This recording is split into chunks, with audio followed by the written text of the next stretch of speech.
Don't you wanna sound rich?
This is One Nation Radio. You better get it right. Rich Latta, James Boyd came to give them life. The Blackest Wrestling Podcast has come to kick all ass and drop his.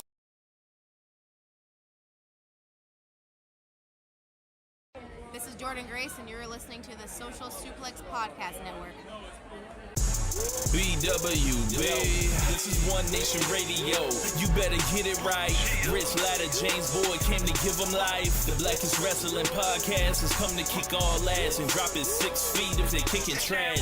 Word. Let me welcome y'all to something different. And if you dig it, man, you should let some friends listen.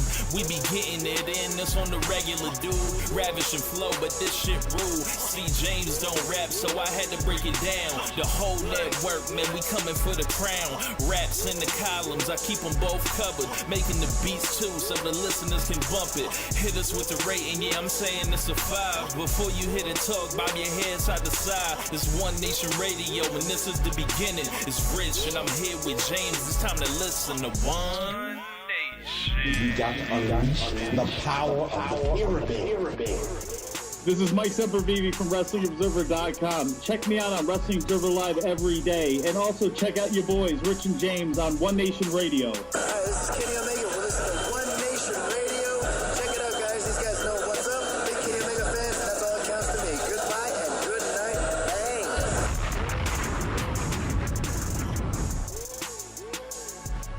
Bang. Hey, folks. Welcome to this week's edition of One Nation Radio. I'm James Boyd, man. I'm Rich Lotto. What's going on, man? Not much, man. Just here, quarter zipped up on you boys, and just out here, doing the damn thing. We got a lot of different things to talk about. A lot of this is a James Boyd production kind of right here. I mean, not really, like, because I was like, hey, we should talk about the Diddy thing. That's not interesting. And then I was like, I went to go watch it today. I was like, oh, it's 4 episodes in an hour. I don't have the time for this. So when we get to that, like, yeah, I suggested it, but like, yo, Rich. Well, I got a lot of thoughts. But yeah, man. I just breaking news before the show came on air. Apparently, I can't even say his name. Hold on 1 second. Kari Hiroyuki Tagawa died, also known as Shang Tsung to most of the Mortal Kombat fans, and he was in a lot of other stuff as well. But he was the 1995 Shang Tsung. They brought him back for Mortal Kombat 11. He essentially carried that shit on his back. He was amazing still. This is one of my favorite actors ever. He's 75 years old and he died. So coming back, what did he do in this newest version? So he was just more evil and more untrustworthy than ever. And then this is before Zesty Shang Tsung. So Zesty Shang Tsung is some new shit. Excuse me? Zesty Shang Tsung. So like, I don't know what that means. Okay, so after Mortal Kombat 11, that's like the end of the next timeline where they reset it again, and it basically restarts at the end with Shang Tsung, this chick called Chronica who controls time, and Liu Kang. So the next one, the Mortal Kombat 1 that you ever hear us talking about, that's the new storyline, the new one. And Zesty Shang Tsung is like a meme thing that arose because he did a bunch of like funny shit, and it's a new like character or whatever, kind of new person, new face design and everything. But Zesty Shang Tsung is hilarious. We've talked about it before. You probably just don't remember. But okay. But okay.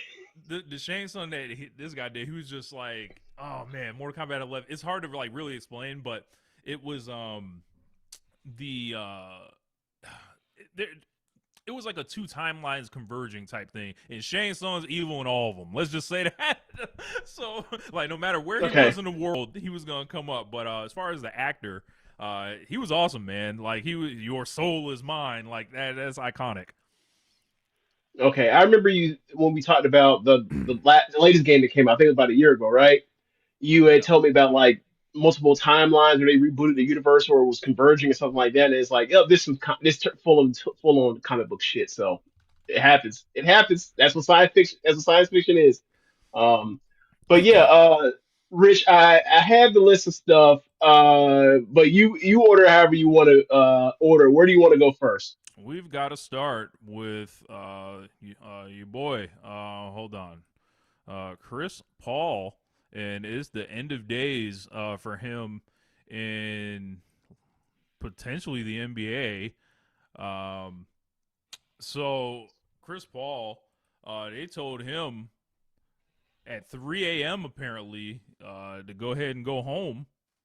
Your Hmm. services were no longer needed in the community, and they sent him packing in just an all-time embarrassing, disrespectful kind of way that was just like, you don't treat someone like this. Like this is like we see we always hear the horror stories about guys, going out the league.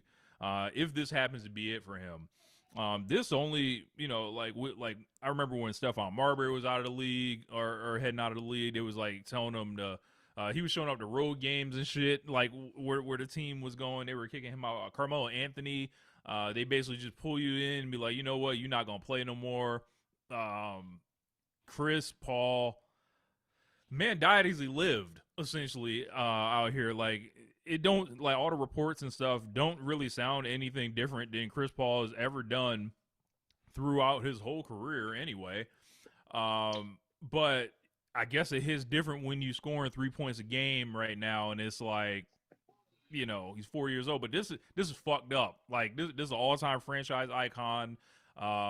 This is just a way, like, where you think about, like, the whole thing during the summer where we heard he was going to retire. Then he, like, announced it again, kind of, and it was, like, weird.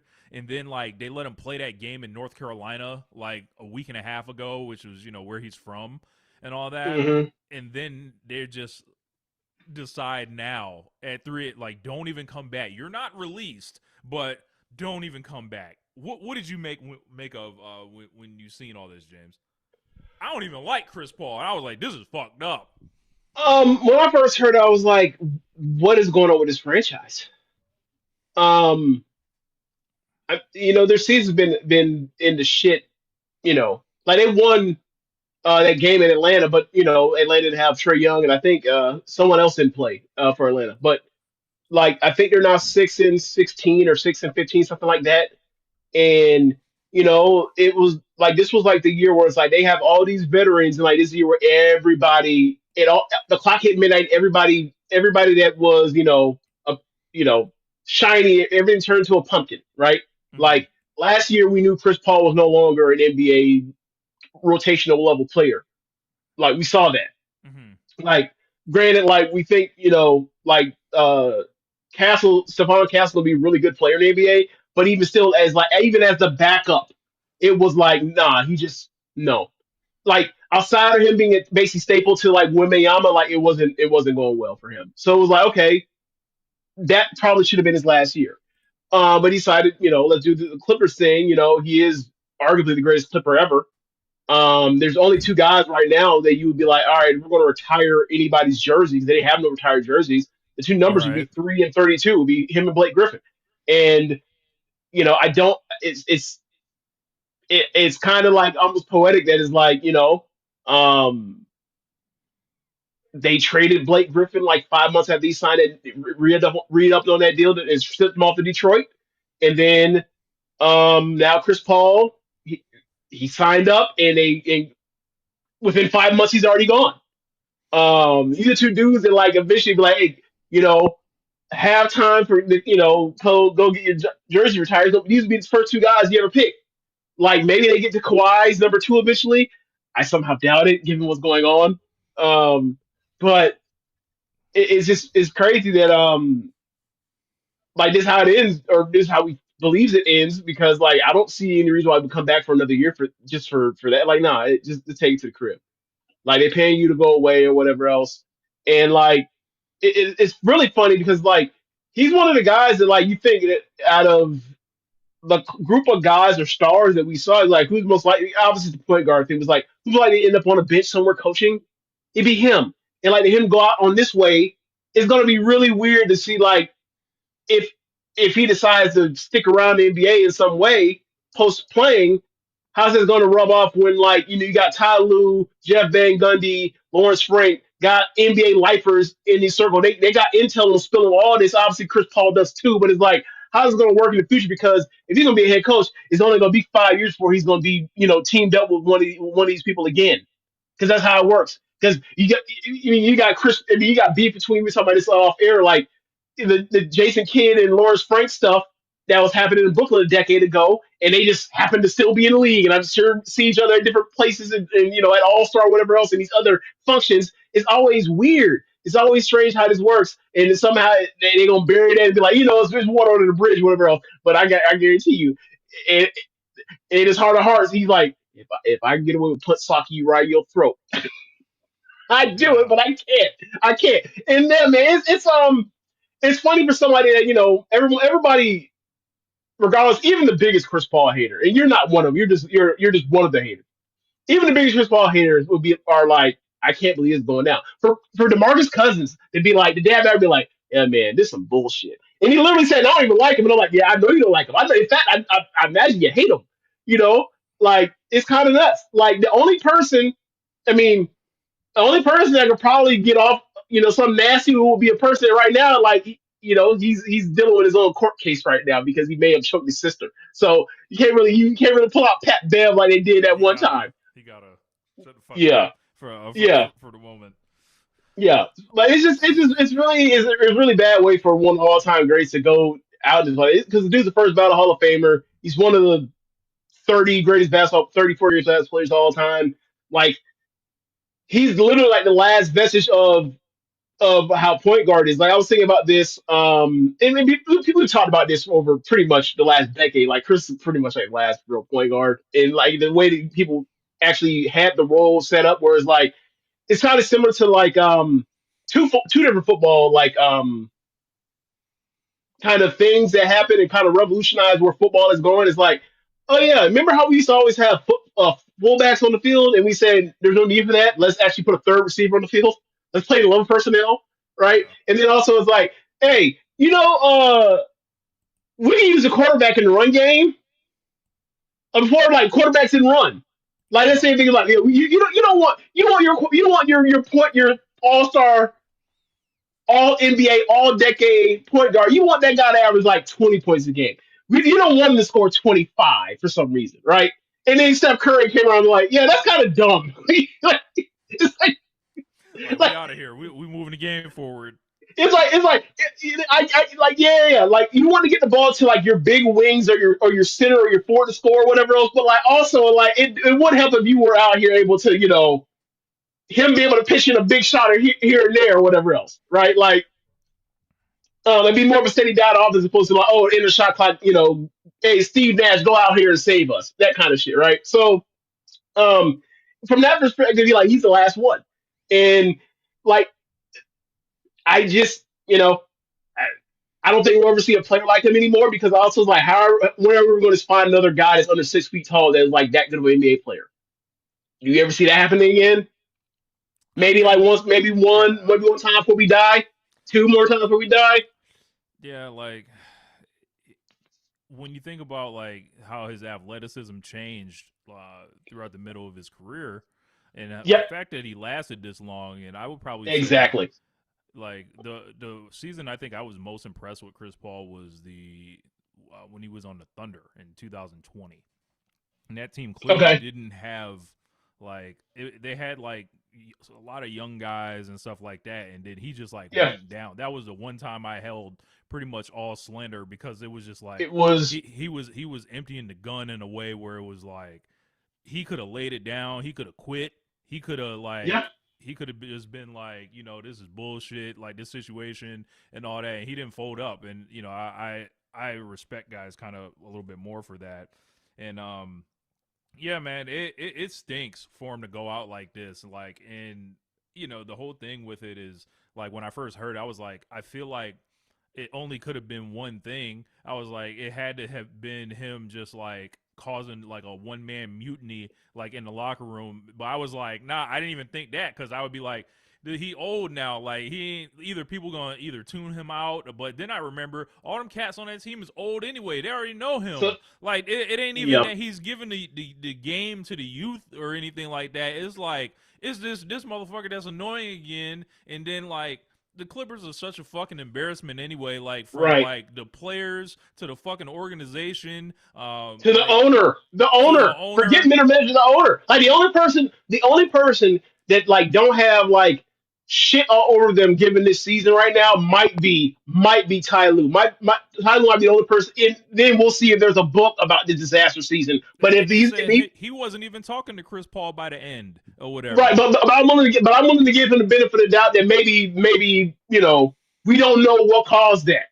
So I'm Yeah, willing to be like because Tyler's one of the best coaches in the NBA. It has been ever since he got a job as head coach, like a decade. He's been a decade head coach. Like so, I'm not willing to just yeah. like I'm I'm willing to be like, hey, I'm willing to hear whatever comes out about this between Chris Paul and Ty Lue about this or whatever else. Like I'm not, but everybody else like Harden, he gets a benefit of the doubt.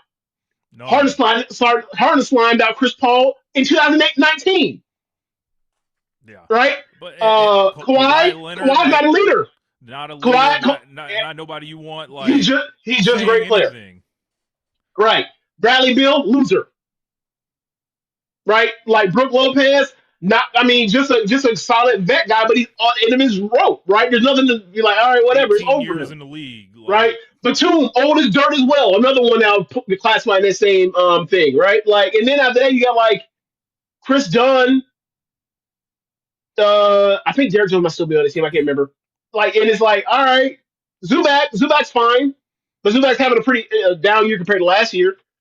They traded Norm Powell's not there no more, yep. and like, yeah, Yeah, and and like, and the thing is, like, I was like, he had to have like just got on so many niggas' nerves up and down the organization, like, and that where they were like, this can't continue but anymore. the thing, I don't know if maybe there's something I missed, but I don't know if you kind of noticed this. And all the talks about it is not about the everything I hear when they talk about like like fracturing or whatever schism is going on. It ain't like necessarily so much the players as like they keep mentioning it over and over management staff. And then you hear like Lawrence Frank, that people like Stephen A. Smith, buried that nigga 6 feet under the sun yesterday, Yeah, which is like, mm. And then the Ty Lue thing, and so it's like, and then given what's going on with the aspiration shit and the Pablo Torre thing, it's like it's been a bad look it's been a season from hell from them and all that kind of stuff. And it's like, all right, just another thing to throw in the disaster season, another little scandal thing to go on the way. Where it's like, oh, you the greatest Clipper ever doesn't retire. Now you kick them out like when there's 5 more months of the season, or sorry, 4 months of the season. That's nuts. So it's all a mess, and it sucks that like one of my favorite players of all time is attached to this, and it's this how it is for him. And it also sucks that like their season's such a disaster that like James Harden is like what 37, and he's 36. doing this 37, 36 doing this, and he's the last line of defense from make sure the Thunder don't end up with like the first pick in the draft. That's what Black Saber He's Jim having is he's saying right here. yeah, like he like literally like James Harden is having offensively like a year that like after all the he's literally the most durable guard or guard post Kobe, right? And he's having this year, and we were ready to write him off. After how many fat suits incidents was it, after the second one? There's been two of them at least where he out of shape, and he still found a way to figure out when he shouldn't be having to do this. I'm ready to suit up. I'm ready to go out here and deal with the offensive workload of all this stuff. And like now, another thing got to get up, get interviewed about this. And he's a very closed off person when it comes to interviews anyway. He's not transparent at all. So now he has to get up there and lie and do the stone face thing in front of all these mics or whatever else. It sucks. It just sucks. The whole Clippers thing sucks. Like, and it's funny because the only reason why this is even a story, because like the Lob City Clippers raised this franchise out of the shit and made them an actual franchise that was worthy of some type of respect.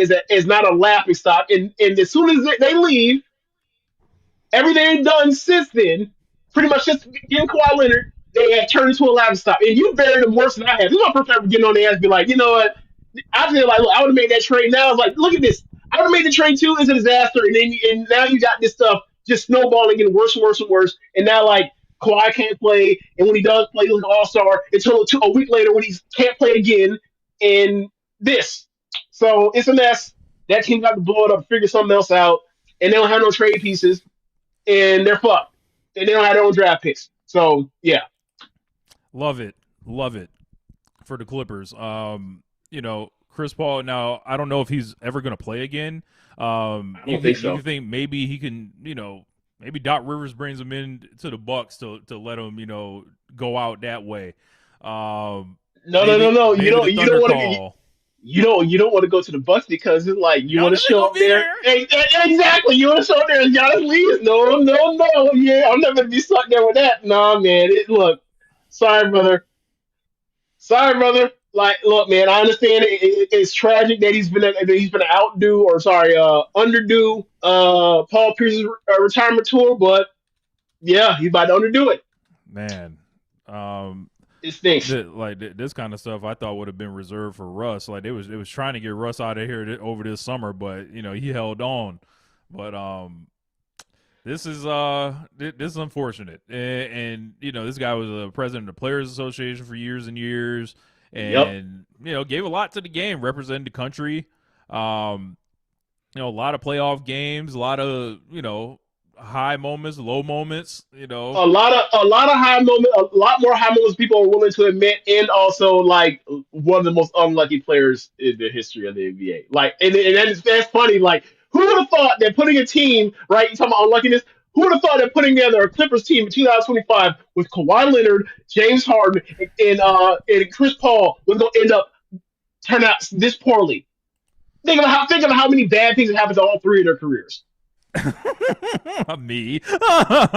Like Right. it's just it's like a completely unlucky franchise, like just all the way back. Like there's nothing's ever going right with them, and there's an alternate timeline where He's a Laker, and him and Kobe are together, and they're one of my favorite backcourts of all time. Maybe my favorite backcourt. Yes. and they putting his number 3 in the Lakers rafters, on the correct Yep. side of town in the building. But Can't even say the correct alas, side because the Clippers don't even have a side. yeah. They don't have banners, do they? When they were in tables, did they even have banners? No, When they hung when they put the pictures. Pacific titles. Oh, okay, that's right, that's right. I was saying, did they put up those divisional titles? Pacific champion 2014 or shit. Yeah. Okay, Yeah. This is yeah. So it's bad, man. yeah, It's I don't unfortunate. know. Whenever he announces his official departure, like I know he announced retirement, we could do the whole long. I wonder. Discussion. I wonder if on yeah, him. yeah. I wonder if he has like any plans for.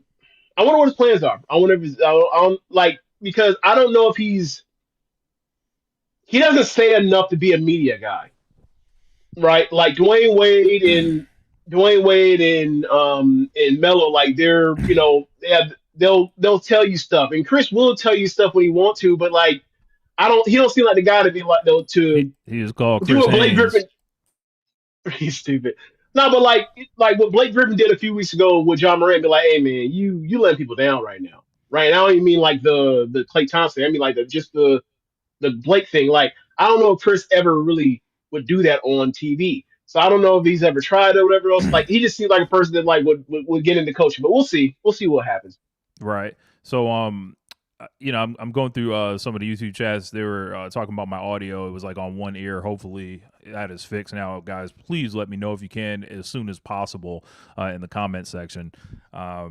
Been messing with I was doing some I had unplugged my mic, put the other one in earlier in the day and all that, and was testing out trying to stream with OBS hooked into FL Studio. I think we're good now. Okay. All right, cool. So yeah, man, we will move along here. Yeah, where do you want to go to next? So up next, tell me about Lane Kiffin, James. All right. So this whole thing has broken containment. Like I was kind of surprised that this many people cared. Like when there's a situation where like my stepdad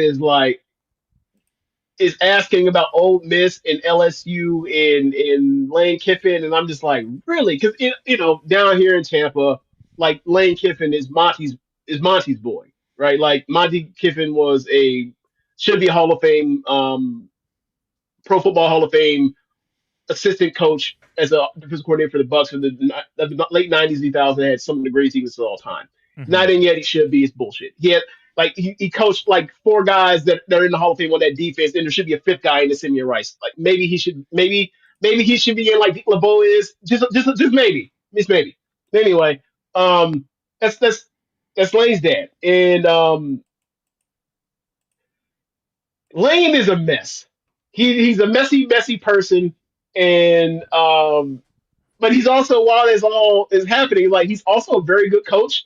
And it's funny because of the messiness, people dislike him in a way to where it's like they don't have a proper grasp of how good of a coach he is. Like I'm not saying Bro, he's every like, time he gets a new job is drama somewhere through his whole yeah, career, whether it's that's why we got Tennessee, mess. whether it's USC, whether it's this. All right, so the first job, if I remember correctly, is let's say Tennessee. Um, he gets He gets there, doesn't he say shit? We gonna sing Rocky Top while we beat Ole Miss or some shit like and he that? and he said and he says that about Florida, like he's gonna Oh, report Florida. in some he's gonna report in some freaking like NCAA violation, so he's snitching, right? And it's Raiders, SEC, yeah. and SEC like we ain't doing this, right? There's also the stint where I think he's a Raiders coach first, and then he leaves for Tennessee, and he's only there for 1 year, and after the year he then takes a job for USC, and he leaves. And he writes him a letter in the And middle of the leaves night. in the He middle leaves of in the the middle of the night. night. Yes, Pulls that Chris yes, Paul, the reverse and Chris and Paul. and also, which is funny, not funny, but like kind of ominous. Like this happened, and then there were like a lot of kids and people were on campus at night, and they were like, it was a public disturbance. I'm Yeah. not going to say riot, but it's a public disturbance. And like, this happened like a few years before Charlottesville and the TV torches. So it's kind of like, ooh, the all over football coach. Ooh. Um, and then, the USC thing was so poorly that like they end up having to fire him after they get on the plane back home and fire him on the tarmac after the flight lands. Hmm. So then from there, he's been at two historical powerhouse programs. He's failed, or he left one for the other one, and he failed at the one he wanted to work out. So he ends up doing what everybody else does.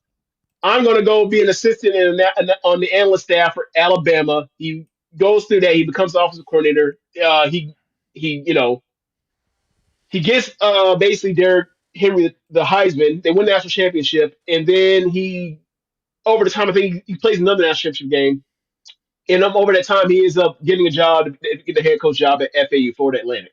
Hmm. And Saban ends up shit canning him before letting him finish out the job. But the Saban's a control freak because he's like, if you aren't 100%, if you aren't 100% in on this Alabama thing, you need to get the hell out of here. It's like, I can't answer two calls. I can't answer two calls. So Nah. he gets sent out early. He does well at FAU, and he's able to parlay that into the Ole Miss job.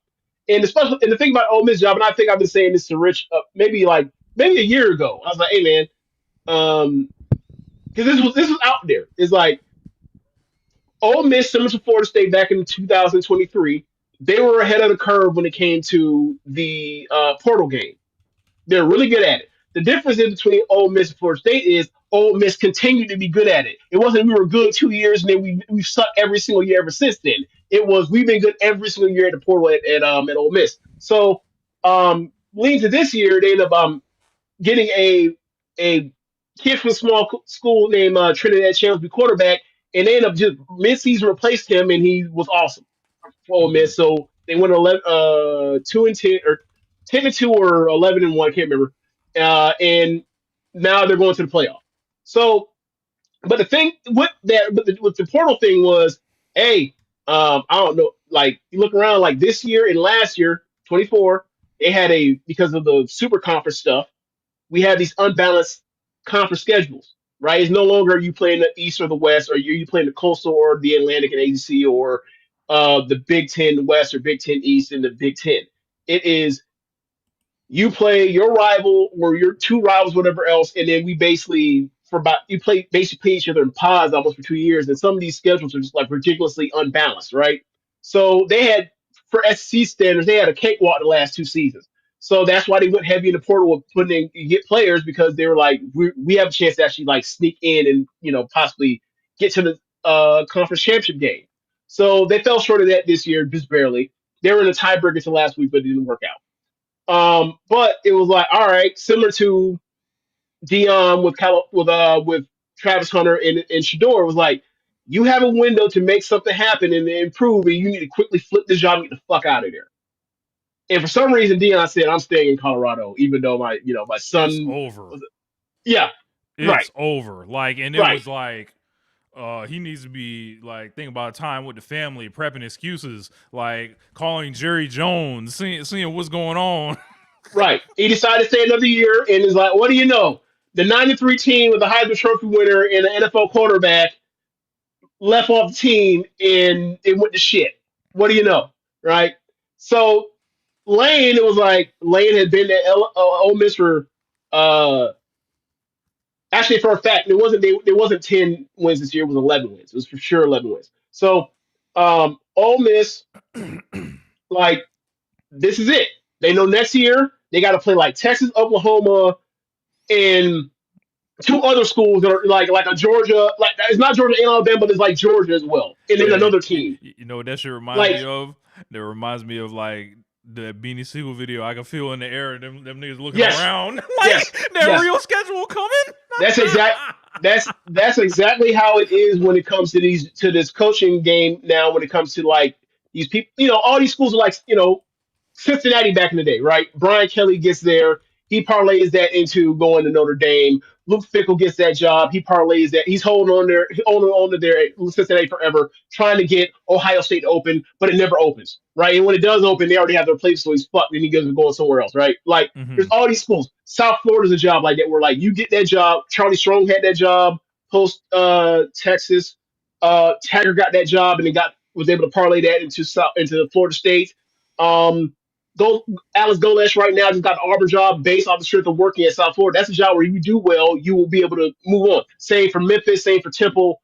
There's certain schools in the G5 that have big budgets for the G5 and in their small conference where you do well, you show you have the head coaching job, whatever else, you can get yourself a pretty good job because these schools at this point, they don't want to hire a defensive coordinator, offensive coordinator, position coach unless they have prior head coaching chops, Right. or they're like Dan Lanning that was a defensive coordinator, or Kirby Smart, longtime defensive coordinator at Nick Saban, been there for forever, has put a bunch of guys in the league, has ran Nick Saban's defense. Go get Georgia.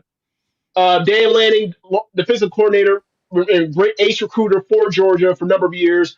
Go get him to Oregon. Like, unless you are proven as on one side of the ball on a powerhouse national title contender legitimately, or year in, year out, you can't get that job without no prior head coaching experience. This is how it goes. So, like, for example, the ace recruiter for Ohio State, Brian Hartline,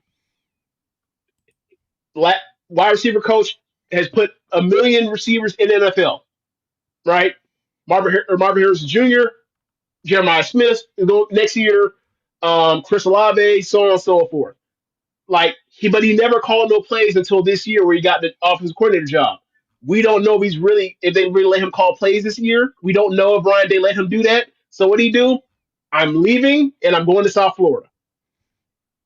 I'm going to the job where you go prove that if you do well for 2 years here, you're gonna get yourself a good job. Now, I'm keeping tabs on that in 2 years if they keep Norvell for 2 fucking years. I'm keeping tabs on that one. We'll see. But then again, he might end up getting like the fucking Notre Dame job or some shit like that in 2 years or whatever else. We'll see. I Whatever. swear these jobs would be rotating on which one is open. Yes, but that's the thing. So, like, what's been going on? Why Lane became the top name this year when it came to Florida wanted him, and also Florida State back in the day, like not back in the day, 2 years ago, when Norvell was offered the Florida State job, the person that they were looking at to replace him, Norvell actually took that job, was Lane Kiffin. I remember hearing him like, it made me wince because like I like Lane, I think he's a good coach, but because of how messy he is, you don't want it. You think I don't want him to coaching my team. You know what I'm saying? Like it's one of like, those. can't nobody ever like. It's like he just still feels like a kid, even though it's He's like 50. He's yeah, 50 now. He still acts like a kid. Like yeah, this man. perfect example, right? LSU in Florida came open over a month ago. Ole Miss is a job that you leave out for Florida. You leave Ole Miss regardless of how good it is. I don't care about the money, whatever. Florida, LSU have more money for football than Ole Miss ever will. It is what it is. Sorry, right? And it's also a place where you can get players that come to just naturally out of recruiting as opposed to pouring over it in that kind of way. Right. And also you throw in the part when all these coaches leave and transfer, they take kids from where they are at beginning with, and then move over. Like Kirk Cincinnati, Indiana, he took a bunch of kids from James Madison with him to Indiana, and now he's kicking everybody's ass, Mm-hmm. right? So people, so when it comes to this, is like, all right, is me personally, me and you, we're very, very, very, very like cynical when it comes to this thing. It's like, all right, stop being so precious about this. Most of these hires don't work. If you have to fire somebody in 3 years, oh well. Everybody has to fire somebody after 3 years and 4 years now at this point anyway. Mm-hmm. So just move on and hopefully you find somebody that fits what you want, and then hopefully it works out. If it don't work out, it'll be for whatever reason when it comes up. But you don't know the shortcoming until they get a job. You only know what they can do on paper because every job is different. Every administration is different. Every support staff and booster thing and culture is different, right? Like Texas should always be good at football, but they're not because too many chefs in the kitchen. There's too much oil money in the way, one to be the number one booster fucking things up, right? Right. Right. And so only periodically can Sarkisian get everybody to pull in the in the same direction. Nick Saban was able to make it work. He's like, I already won that championship. I come here, I don't want to hear from none of y'all. And nobody said anything because he won 6 titles or 5 titles there or whatever it was. So He lucky he got um out because if he would have just kept going, you stupid. Legend would have been calling Feinbaum talking about we gonna drive a bomb, we gonna walk into Bryant Denny Stadium with a bomb strapped to our chest if this You nigga still the dumb as coach. shit. All right, so back to Lane at LSU in particular. Um, I believe LSU, regardless, I do this. When I strip down, get away all the bullshit. You got a good coach, great. You got a bad coach, great. Strip all the bullshit aside. Just on paper, I think LSU's second best job in the SEC, only behind Georgia. I Mm-hmm. think they're in front of Alabama for this reason and this reason only. They They're the crazy. only, they're the only school in the state of Louisiana that's a Power One, that is Power Four school.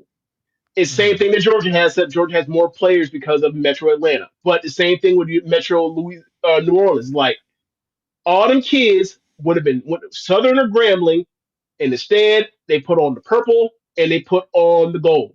And there's also another thing that I heard about this recently. It makes sense when it comes for high school time, high school state championships, when they run them games back to back to back to back over the weekends, and it's in the Superdome, and it's 1A, 2A, 3A, 4A, 5A, maybe even 6A. I don't know how Louisiana goes. At some point during that season or during the games, in every single game, there will be one team that is either wearing purple and gold or named the Tigers or named the Tigers. It runs deep there. It runs real deep.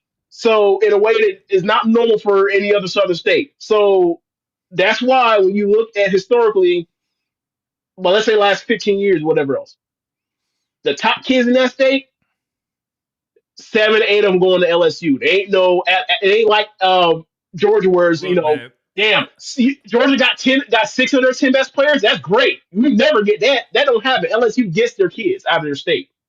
LSU steals all my recruits in college football 26. I have Louisiana Raging Cajuns. I like them niggas stole a wide receiver from me one year that I wanted that had 99 speed, right? I scheduled them niggas week 1 on their field, went in there and beat them. I was pissed. Like, I was like, no, this not happening. Like, fuck this. Like, You stupid. So yeah, man. Like I think that if it's up and running, and that's one thing that Lane has shown, like regardless of how messy he is, whatever else. His last 2 stops, he has proven he can build. He can get to a program and set up and build it and go forward and make it mhm. successful and sustainable. You look around, and especially in this NIL stuff where like people transfer in and out, you got to retain your roster over and over. Like the part where he can go to the portal and maintain that would have to win 9 and 10, or sorry, to win 10 and 11 games at Ole Miss. That's fucking hard to do. Yeah. So yeah, like it's I think he's a good coach. Now, will he fuck it up? I believe he will eventually. But I think he's probably going to win a national championship and then to fire him. I mean, it won't be any different what happened with Ed Orgeron. Except and you'll Hopefully. take it. You'll take a national championship over in some mess at the end. You will. You just will. Yeah. Oh, so best of luck to him and all that. But Oh, one back to the messy ass Lane shit, right? So have you heard some of the reasons? Given that LSU and Florida came open so early, and it was like the writing was on the wall. He was gonna go to either one of them. Like, do you ever hear why he decided to hold on and hold on and hold on instead of like just leaving early and not and do this whole charade about he's gonna try to, bully them into let him coach the playoff games for Ole Miss? Do you hear that nah, story? I didn't hear about that. There is rumor that because Alabama's kind of on the bubble in this SC title game coming up this Saturday. That that if they had lost to Auburn in the Iron Bowl, Kellen DeBoer might have looked around and been like, "I'm getting the fuck out of here and I'm taking that Penn State job," which would have left Alabama job open. And apparently he holds that in the highest of regards because he's a Nick guy now. Yeah. So instead of waiting for the LSU job, he would have went to their big bros that's kicked their ass most of the last 15 years. He That would nigga would have have had had that, shit. that nigga would have Oh, had they the would have been entire so Southeast bad. hating him. The entire Yes. region. So to add to that, right? Next year, because this is the first time it's happened, like I mentioned, because of the super conference stuff they ain't really played. Next year, LSU at Ole Miss, LSU at Tennessee. He finally goes to Tennessee to go get his rightful booing in person. He going to take it to Rocky Top Ridge Look, after ducking it for a decade. They gonna have to check for niggas with bow and arrows out there. Like niggas is pulling up with rocks, sticks, anything they can find. I thought my money was talking about this. Batteries. Yes, but money was talking about why is everybody buying these D batteries? Like, what the fuck going on here? They've been a treat Lane like they've been a treat Lane like he's trying to break the color line 50 or 60 years ago. Oh, I can't wait. oh, I can't bro, wait for that. this is for those that we have international fans, all right, or we have also listeners or whatever else. Like Yeah, people college like Imp, football fans are crazy. people like Sam, right? When they hear about college football, they're like, yeah, that kind of sounds like that sounds like football, or that sounds like rugby, Cricket. and I'm like, that's yeah, like the most passionate fan base in a major sport is college football. People poison trees, people commit acts of terrorism, like yeah, man, it's nasty. And Dark money moves. Like yes, yes, and the thing that makes so crazy because like it is one thing when like you are a fan of the civic pride of this team represents your city or your state. It's another thing when it's like it goes beyond that. It represents your community, and you can't your people the identity. whole the whole cringeworthy shit of like hey we when you talk about a pro sports team no. When it's college sports, it's we because some of these motherfuckers, there are like 10,000 undergrads every single year getting sprouted up.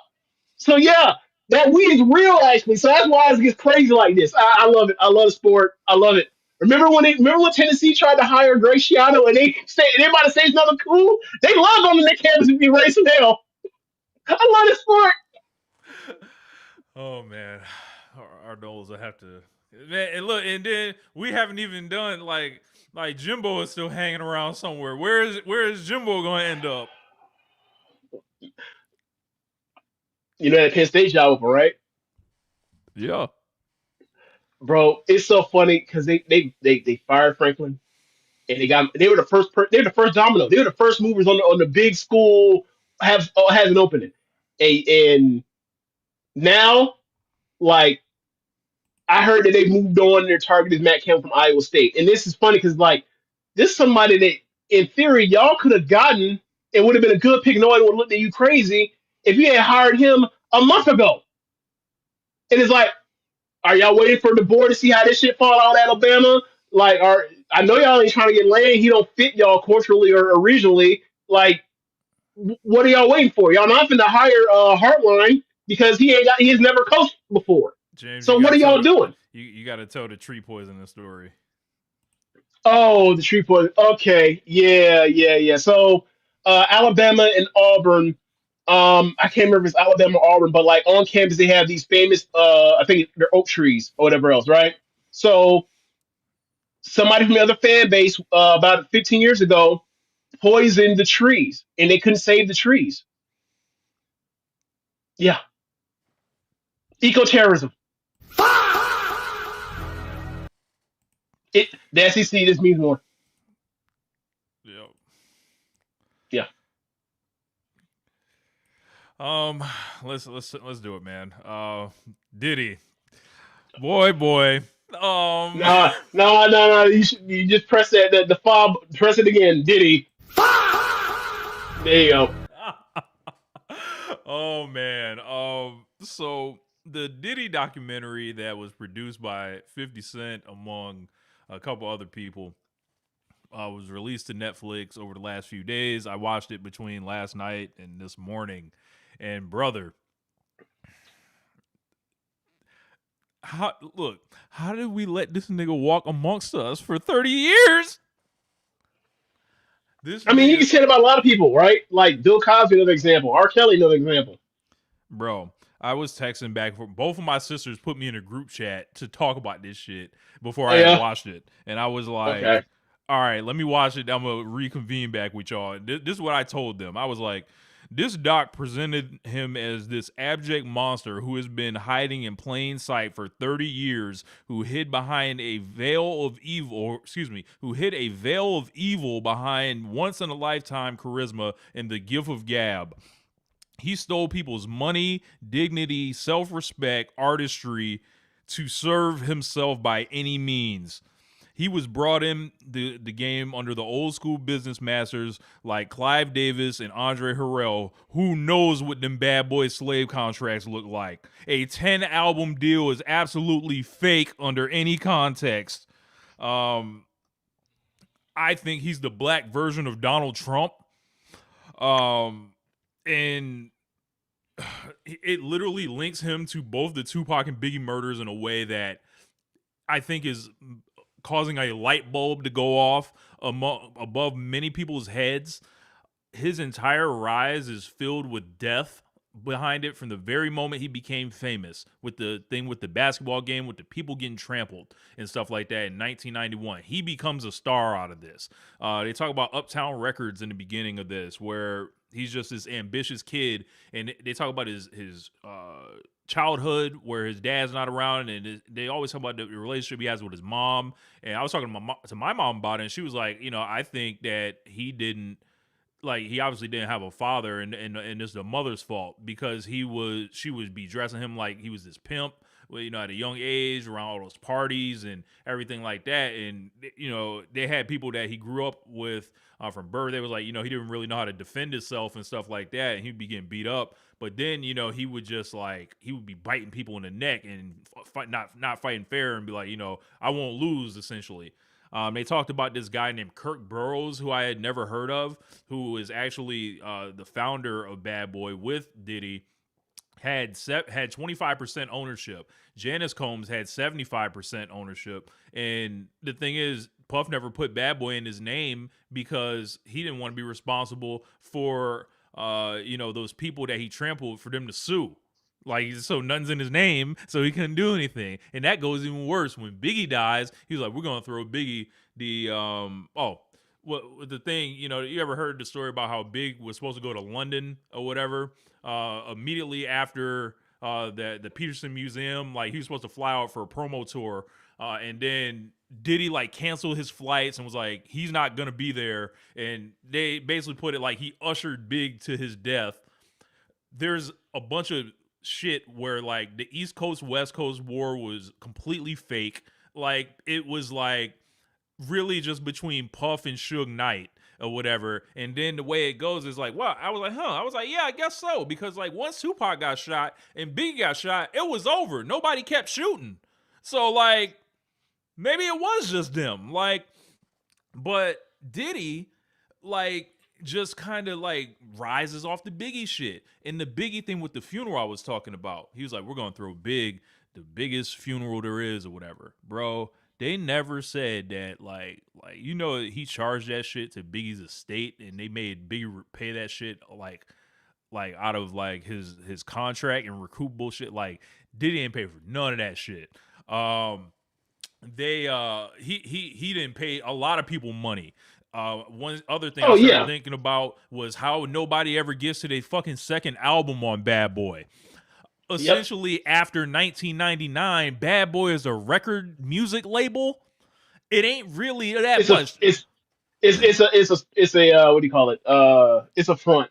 It's a scam, money laundering. It's money laundering. And like all the new stars that he made, it was not from like scouting and shit like that. It was from TV. He became a television star or whatever. Like with the Making the Bands and Danity Kane and then Day 26. All that shit came from the same place. The only other thing that he was notable for was Cassie.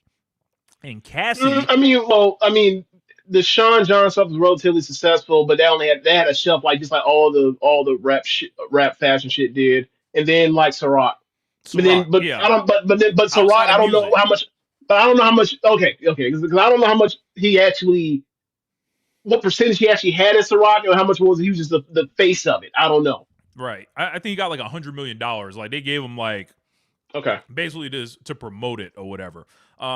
He got Biggie off the Rolling Stone cover. He was like, "Yeah, we taking Big off that shit. We need me on Rolling Stone." After he died. It was supposed to be. I remember that. Yeah, that was a story that was that came out maybe like 2-3 years ago.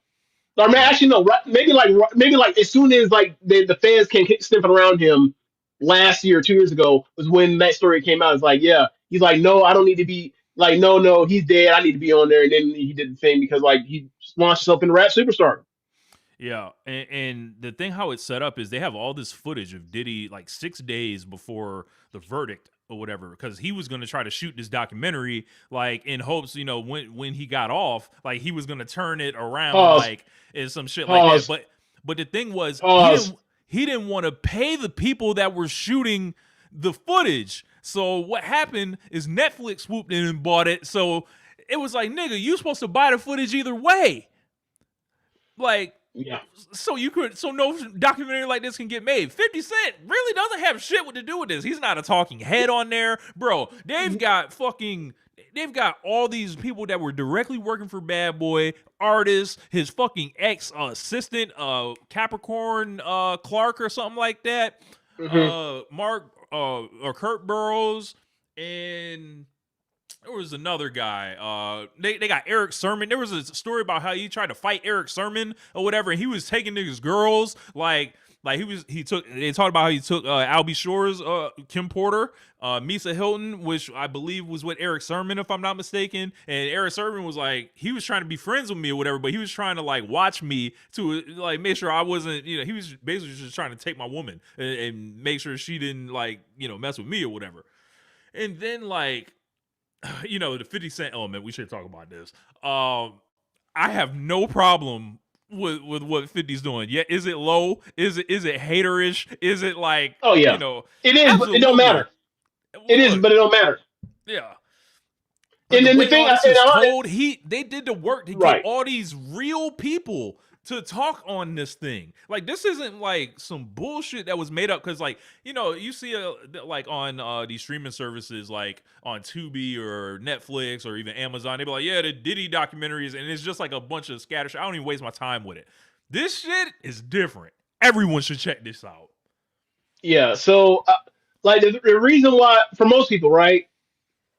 Most people that are going to watch this like off the strip of because like are going to be like, one, the Diddy interest story, and then two, they know that 50 Cent has Acid Grind, his name's attached to it as an executive producer. So they're going to come in. So you go into it, from what I heard, you go into it expecting it to be some anti Diddy propaganda piece. Hell, that that 50 Cent is literally like jabbing him with the knife, right? Bro, they make it sound But like 50 Cent's gonna pop up after the screen after like every 5 minutes, be like, "How'd you like that? I got another one for you." Like that. I was so in my mind, what I had in mind was like, you know how 50 would talk shit at the end of a song, and that'd be the best part of a diss record, where him talking shit for Yeah, like 1 minute after a song, and then he does a laugh, the giggle, you know, like right. I spent like the Diddy documentary, the end, and at the end of it, all of a sudden it fades to dark, and then you hear 50's laugh in the back for like 5 seconds, and they end it. But but the thing is, like the thing that draws people or gets people to stay is like, from what I've heard, is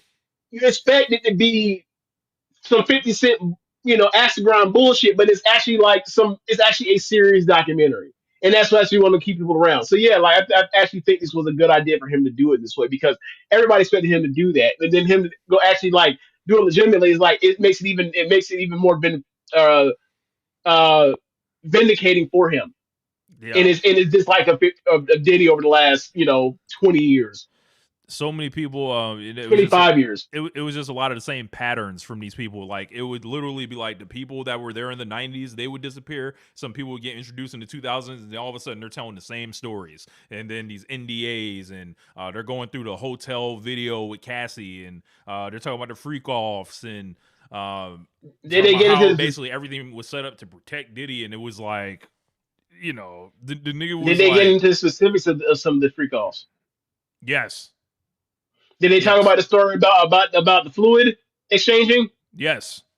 Okay, because that one was like, hey man, like you like who you like, but you saying that you like that you want you would like to be cut, and you would like Cassie to then like put the juice on your put on your nipples, like, hey, that's a little bit. That I don't know what they got to do with sex. That's kind of that's some other shit, bro. That's some other shit. You two freaked out.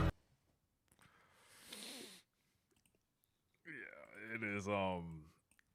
Like there's a lot to it. That is like, yo, like, and you think about like how important he is to like black music. You can't tell the story of black music in the last 30 years without mentioning his name at some point, and it has to be relatively soon. Yeah, You it's can't not. Mary J. Blige, Biggie. You're gonna they have to talk say his name eventually at some point. they talked about basically how he had to, like, this ear for like what was going to change music in the early 90s. He was like, he would be in these clubs, and he was this party promoter, and he had these DJs, with him, that would basically take these R&B vocals and then put them on mixes with like the New Jack Swing drums, or fucking like these hard hip hop drums and stuff like that. So he was like, what if I just make Jodeci sing over the EPMD remix for Come and Talk to Me? That shit tastes the fuck off. And then they do it again with Mary J. Blige. And then the whole thing with him is just like, they said he always wanted the spotlight for himself at the end of the day. And he watched it for Andre Harrell. He was like, everything's about Andre automatically. And then, Never Outshine the Master. And eventually they crashed and shit like that. And then he literally built Bad Boy. And bro, Bad Boy just seemed like, he wanted Biggie out the way. Like they you got to see the Tupac and Biggie part, because it's like it draws the thing in your head, like it leads you to the water of like, he had this personal problem with Tupac. Tupac did not fuck with him. Tupac and Biggie were friends. Diddy wanted Biggie close to him. He wanted to control his money, his music, and like his friendship, weirdly. But he was obsessed that Tupac was like in the way, essentially, and he stole everything off Tupac. Like, as far as like, they tried to watch this nigga videos and then make Biggie do it and different shit like that. And it's like, I get it. That's part of the game and shit. But it was like, it's so weird. He was like, he wanted this nigga Pac eliminated, and then they would make it like it was $1 million hit for Tupac, and then loop back around with the Biggie thing. That closes that loop, essentially. And the thing was, the person that did it, they said he only got like 500,000, because the million was supposed to be both for Pac and Suge Knight, but Suge only got grazed with a bullet. There's so much like here in this shit. And with Diddy, like, this is disgusting, man. Like, and it's Yeah. like, it's sad, and it's like disappointing, and it's like, the nigga has so much power, he was unstoppable. Like no one could have stopped this shit unless they were prepared. Like this is the type of nigga that owned the police department, like that owned like whatever the Rich, fuck. was it 2001? The shooting in the club He like made that. his shit disappear. He making shit disappear. He made a nigga take the rap for him allegedly. Everyone thinks he took the rap for him, right?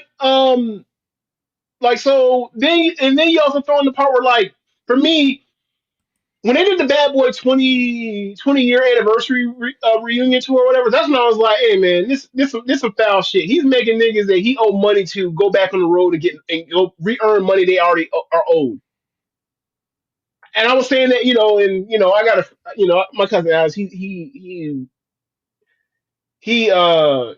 really big on celebrity. He's really big on celebrity and like it means something other than more than what it is. But like he be trying to give people the benefit of the doubt, and he's like, you don't know these people; they're fucking strangers. And just because they made something that moved you visually or I almost said auto only. That's not a thing. In audio form, like that doesn't mean they're not complicated by doing something wrong because humans do stuff wrong, right? All So right. I was always like, hey man, Diddy's an asshole. I've been on Diddy's an asshole for like in about a decade, and I probably was late to. I definitely was late to it, but I was never expecting that there was like, all these all the human trafficking and all this other shit, and like it's gotten worse and worse and worse, and it's like man, this is it really sucks to be like have been a fan like to be a fan of the music he made because he made great music with a bunch of different people for a long time, and it's Like you listen to the Love what album, does that it off the mean grid, now? that comeback album that he tried, and then he has a song with Bryson Tiller. Like, bro, that's like all that shit is jamming. Like you listen to it, like everything is dope, and it's like, damn, we He, gotta like. And then you listen to that fucking song, but it's about Cassie, and you realize how twisted it is when you listen to the lyrics. Like, she yeah, don't want my love, I guess I gotta move on. Like, of course, nigga. Like, look what you doing to her. yeah, Like, bro, hold on, yeah. man. Hold on. I bet these lyrics. Hold on, man. These fucking lyrics. Okay. She don't want my love. I'm guessing I gotta move on. I tried to give it to you all to you, baby. Brand new Mercedes, a newborn baby. And Bryson Tiller's singing all this, by the way. Yeah. And I told you your love was too lazy. All you had to do was love me, baby. Man, it gets so frustrating, yeah. Why you want to go and test me, baby? Yeah. Degrade me and tell me I'm failing, yeah. Keep telling me things like, you done trying with me, done fighting with me. Gave you a ring, I was going off the deep end, yeah. Oh, DeLeon, my drink for the weekend. Sent you some things, yeah, when I was done drinking. Like, girlie with you for the wrong reasons because you was with me. Talking about when Cassie left him for the new dude. Wrong reason because you was with me. Tell him to stop reaching. Guess that's just the jealous in me. I'm salty. I need it. My wounds keep bleeding. You found a new man, so I gotta move on. Guess you got a new agenda with someone you barely know. I won't say you're wrong. Guess you had to move on. She don't want my love. Guess I gotta move on. Like, and it's like, Yeah. bro, it's like this. I don't know, man. I don't know what to do with a lot of this. Like, cause it's like the niggas like like I think he's the black Donald Trump, honestly. Like the way Oh, yep. Okay, so Zach had mentioned this. Like, remember the press play album? yeah. And I don't know the album version of Last Night with Keisha Cole. At the end of it, he has a voicemail. And he's like, "Can't believe you doing these things to me, girl. You hurt me, girl. Were you wrong for this?" Like, it was almost very similar to like the Drake "You should be ashamed of yourself" shit. Yeah. Like, and it was like I remember that back then. Like, I used to make a joke. It's like that sounded like how Jason would talk to him, but Jason, Jason wouldn't do none of this. But you know what I'm saying? It's like, but it was like one of those things where like, yo, you sound kind of like a person that doesn't know how to handle rejection, and like clearly that is the Yeah. case with him. Yeah. Yeah, it's it's yeah. Shoulder said, Shoulder 1676. I'm very ignorant, but didn't he have sexual assault cases dating back to the 90s? Yes, and they have women on there or whatever. Joy Nickerson Neal or something was her name, and just crying. Like, they're showing her modern day, and then they're showing pictures of her, when she was young, like with Diddy, and very pretty girl, and it was just like, just terrorize these people, like. Zach Mike says, remember that voicemail at the end of last night with Keisha Cole? He was joking about how he was, yeah. The Kid Cudi shit, they mentioned that, and it's just like the car blowing up. He was out here saying he is trying to kill people, essentially. Like, he will get people knocked the fuck off. Yeah, I saw. So yeah, it's coming up right now. I'm talking about the hand sanitizer thing. Like, Yeah. I saw a clip of that, and I was like, look, hey, hand sanitizer. If I can reach far enough, look, Rich as well, right? So I ain't look. I'll be real with you. Ever since the pandemic, Rich, ever since the pandemic, I go out and about, and then as I come home, hand sanitizer. I have matter a of spray. I fact, have. look, talking about Diddy, I need to, sanitize after this. Yeah, you feel gross, right? You feel gross. So, but like, I come home from where I come home from, right? And hand sanitizer, and then like, and then I'll get a like rubbing alcohol, and like I'll put it into like a paper towel, and like I will like wipe down like my phone, my keys, my wallet, plus contact, like the doorknobs. So like, I get it. I get that like it seems like he's like a wrestling heel, right? Like I'm too good for the people. They're dirty germs. Like it sounds like a Vince McMahon character. In fact, Vince McMahon did that one time to Paul Heyman one time, like shaking his hand and his hand sanitizer. But like I I get how you use that to help people familiarize with like, oh, he's an asshole. He believes he's above the people. But at the same time, it's like, hey, man, that's a pandemic. There are over 1 million people dying from this shit. Maybe it's not the crazy in order to be able to shake hands outside New York City and be like, I need to. Now I will say this. He took it further. He did say like, I feel I like you need need a to take a bath shower. with Yeah, he peroxide. did say that. That's a step too far.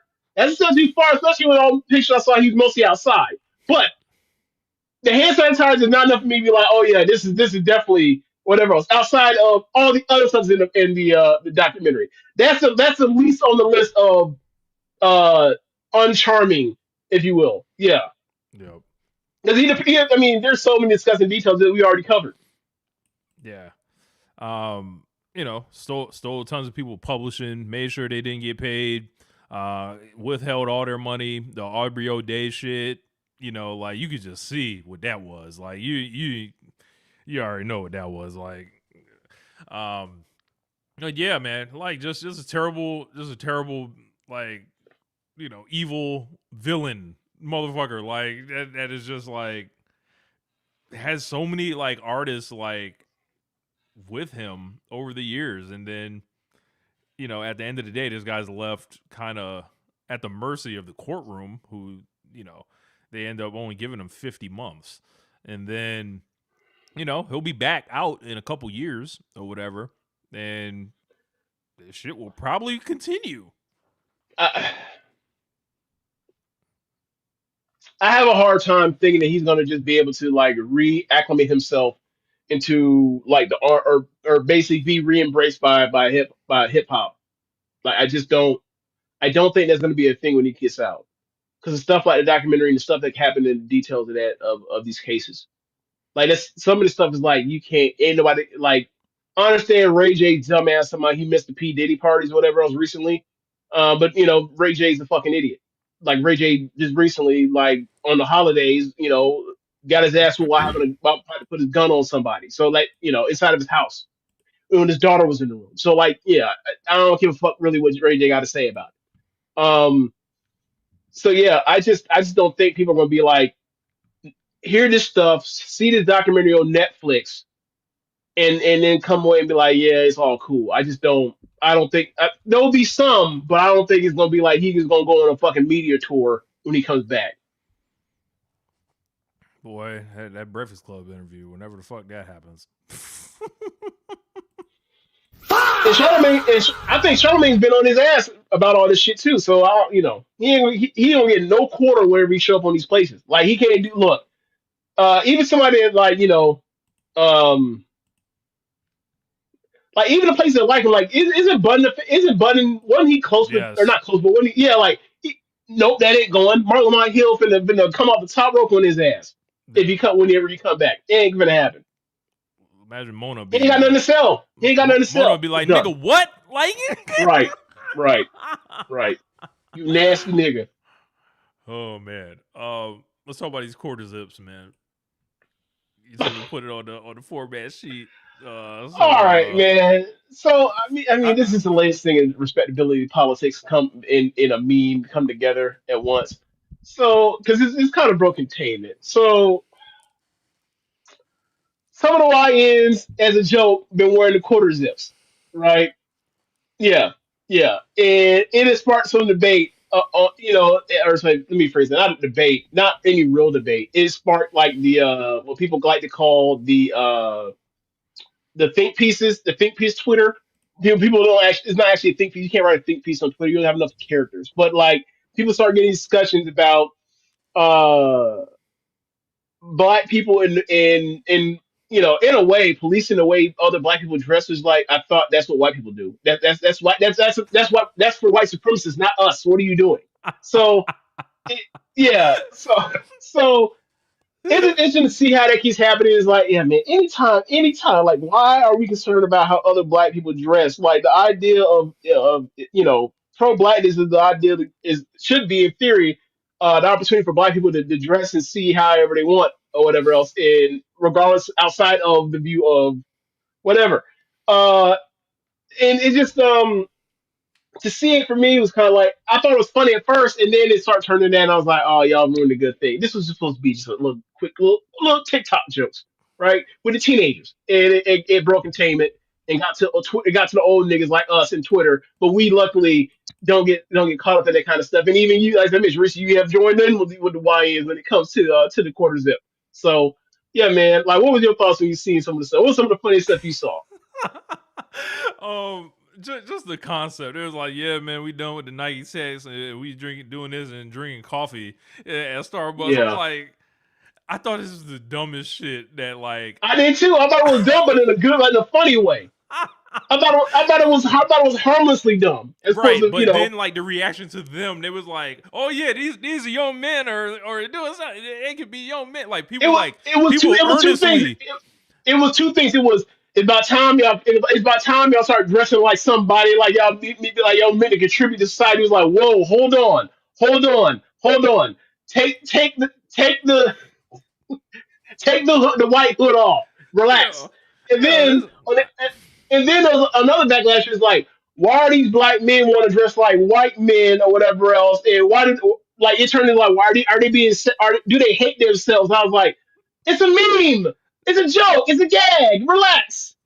like, bro, like it's like I don't know, bro. Like I just filed this one under. We sing better than them. We dance better than them. We dress flyer than them. and they don't understand it. Like they can be whoever, right? I'm not ascribing this to anybody, right? But it's all this stuff. Black people are the most fascinating people in the world. Black people from America are the most imitated, copied, whether it is music, film, fashion, sport, style, hair. This is just another example. And it's like, look, yes, cut niggas' internet off. This is the only solution. Like, Is that Myron that said that? yeah. All right, look, I'm not finna go. I'm not finna. I can't Look, do this. We I'm not. can't do this in public. I'm not going there with you when it comes to that. Look, like the gender war. If you put it on you, if you see it on your timeline, and you spend any time looking at it, it will then end up on your timeline, and you will think it's real. It's not real. It's fucking fake. right?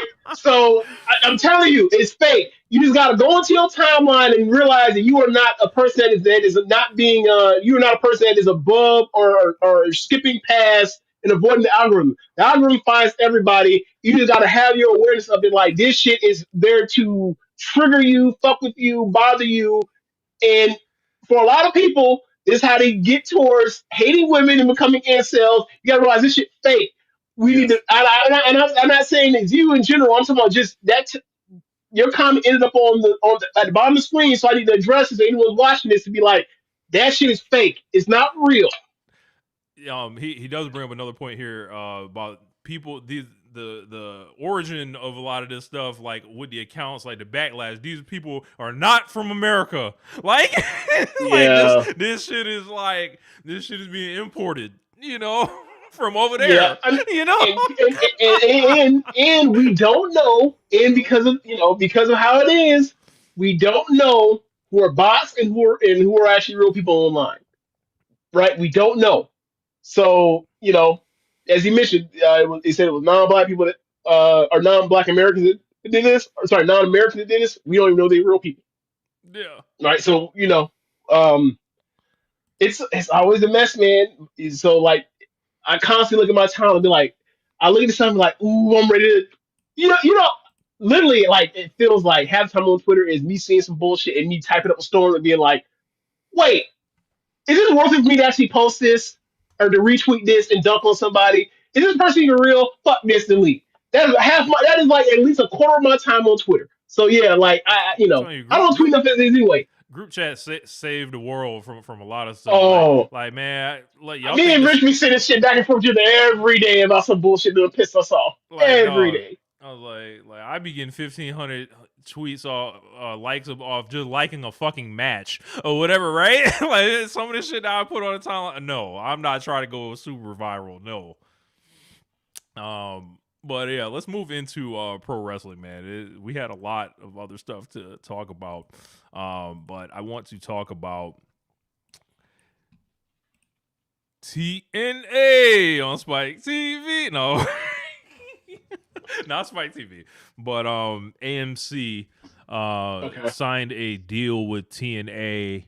I don't know the numbers on it. I think I heard something maybe about $10 million or something on it, and they're going to be on Thursday nights on in TNA and all Uh, that. wait. $10 million per year?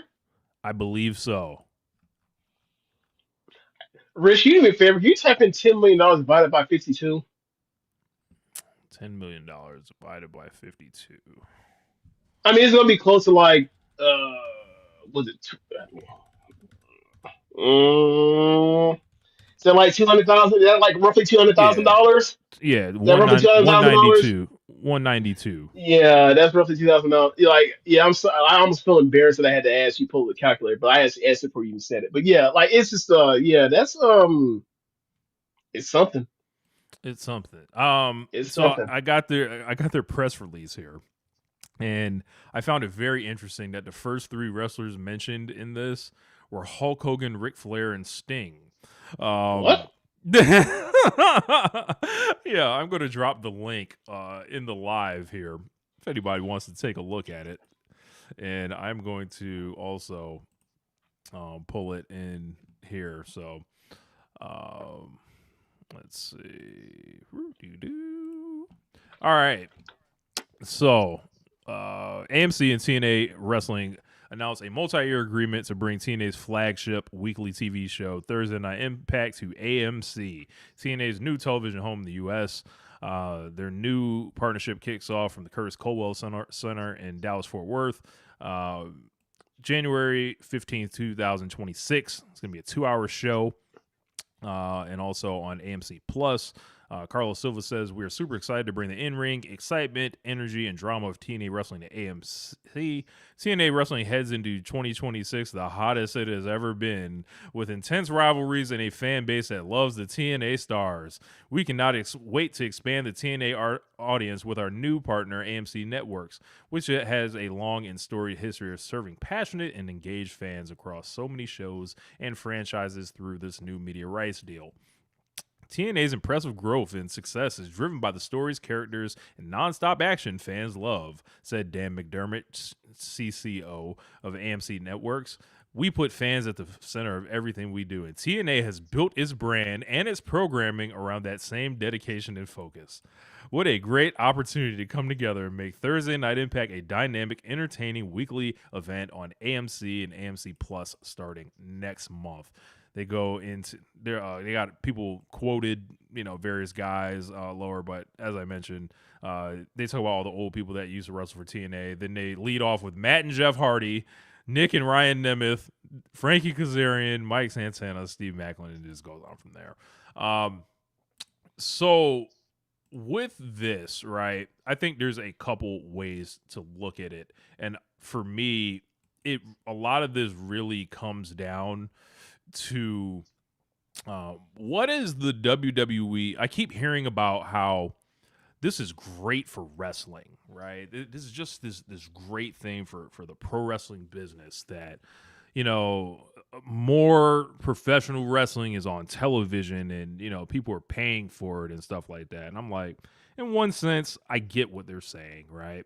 I just happen to think that's misguided, because great for professional wrestling for me doesn't sound like more people necessarily just having jobs, right? Because they had jobs, like TNA had jobs, right? Is it going to be good for wrestling, hopefully, if TNA is able to pay Chris Bay's medical bills? That would be good for wrestling. A lot of this stuff I'm hearing is good for TNA. Like, this isn't necessarily good for any other world if TNA wants to just be the little brother promotion of WWE to artificially suppress wages for wrestlers across the pro wrestling business. I don't know. That don't sound good for wrestling for me if they want to lay down with TKO and basically just operate underneath them, and TKO walks them to their television deal and essentially takes who they want and then dumps off wrestlers probably at a quarter or an eighth of the price, essentially, over in TNA. I don't know, man. I feel like it's kind of not good for wrestling, in a sense. I mean, do you already feel is that way? Like, as far as Or what? are you well, what you described, do you think that's a potential, or do you think it's already there? I think it's already happening. Okay. And this only now will come, like it will it's a part of a long-term TKO plan, I feel like.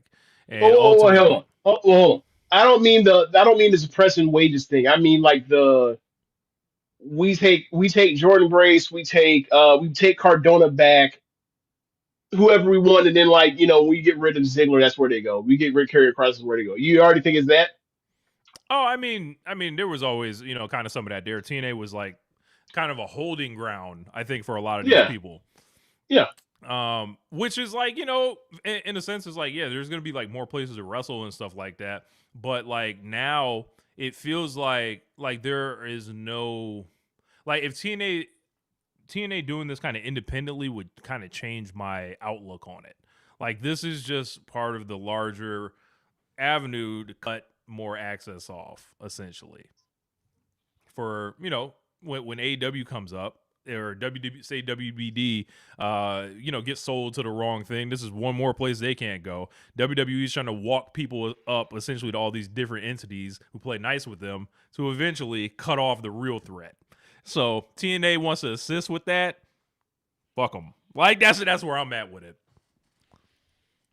Okay. I mean, there's only so many places that are gonna get TV and have the amount of money that like AEW Command even post this deal. So like I'm not really concerned about that in the way that, like, I don't think that's a bigger potential to be a thing that can happen than as you just stated. So I'm just less concerned about it.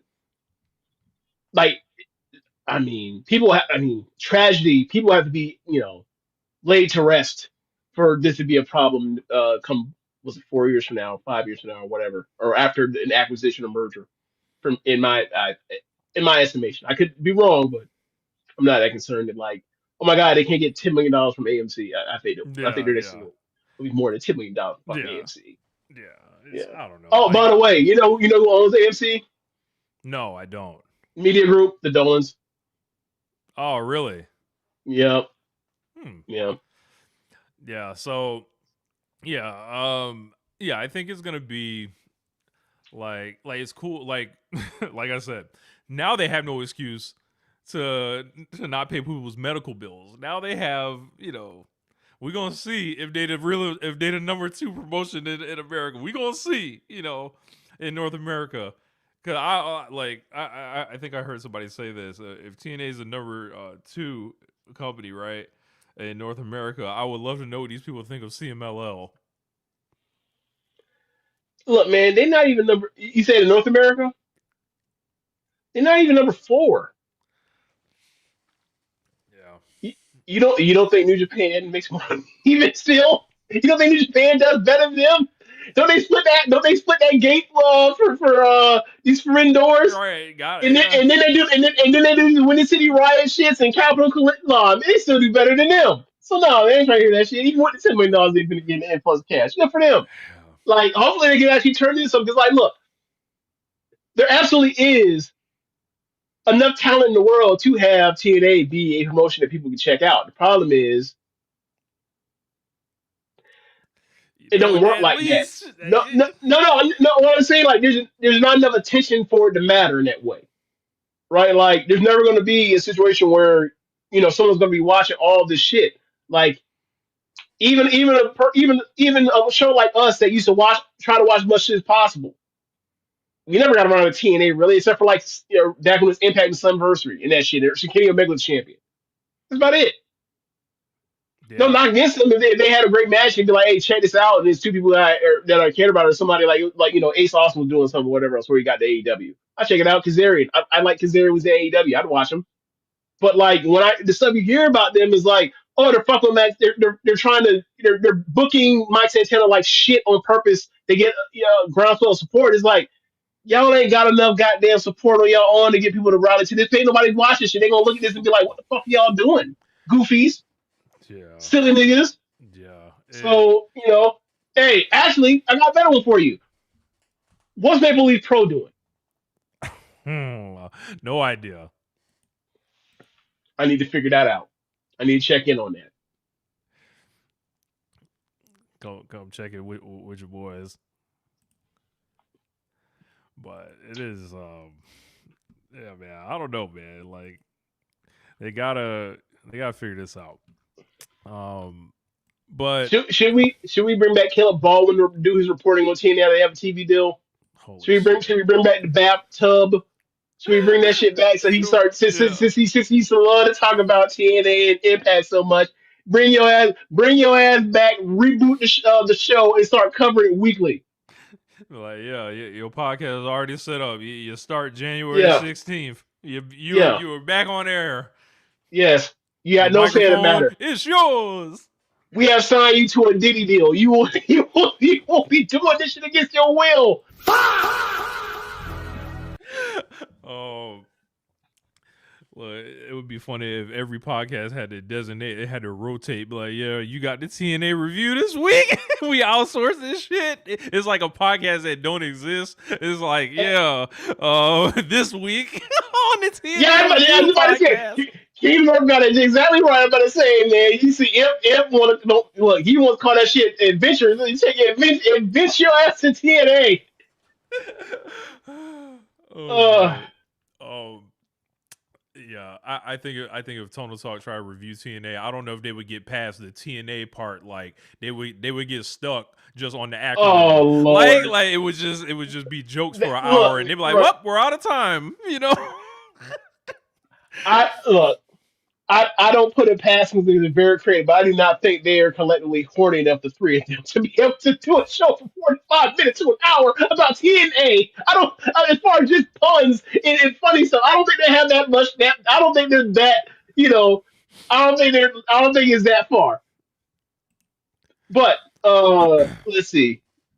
That was great. Ooh, that's a good question. That's a good question. Uh, yeah. I don't know, man. Like We'll see. We'll see what they do. They got a shot. I mean, look, even NWA Power got a run from people. Yeah, If you put people if you give tried. if you sell somebody there's some wrestling going on and they got a new lease on life, people will check it out and it will give you a shot in good faith. It's up to you not to fuck it up. One other thing I wanted to mention, there's a lot of noise around Chris Jericho, right? And there has been a particular faction willing them and trying to make Y2 TNA Jericho happen. There is one particular faction of people that keep talking about this, keep tweeting about it, keep trying to wish it into existence. Who? Fed WWE Fed loving people, they are terrified of Chris Jericho, James. They want to redirect him to TNA and No, keep him they away don't. They don't. They don't. because they know Wait. he's coming. They know he's coming. No, they don't He's want him in coming to the Fed. WWE, but they don't want him in AEW, so they ship him off to TNA. Is that what you're saying? Oh man, that's nasty. That's nasty. They don't want him in the Fed, so they're trying to make it happen. They're trying to will it into existence. No. You are not. You will take the Y2J to break the walls down. You will take it. You will I meant take to it. ask you this. I thought about this. I thought about this today, literally today. Let's say Jericho comes out for the Rumble this year. Does Jericho come out and they breaking the walls down, or are they playing Judas? They're gonna break the walls down.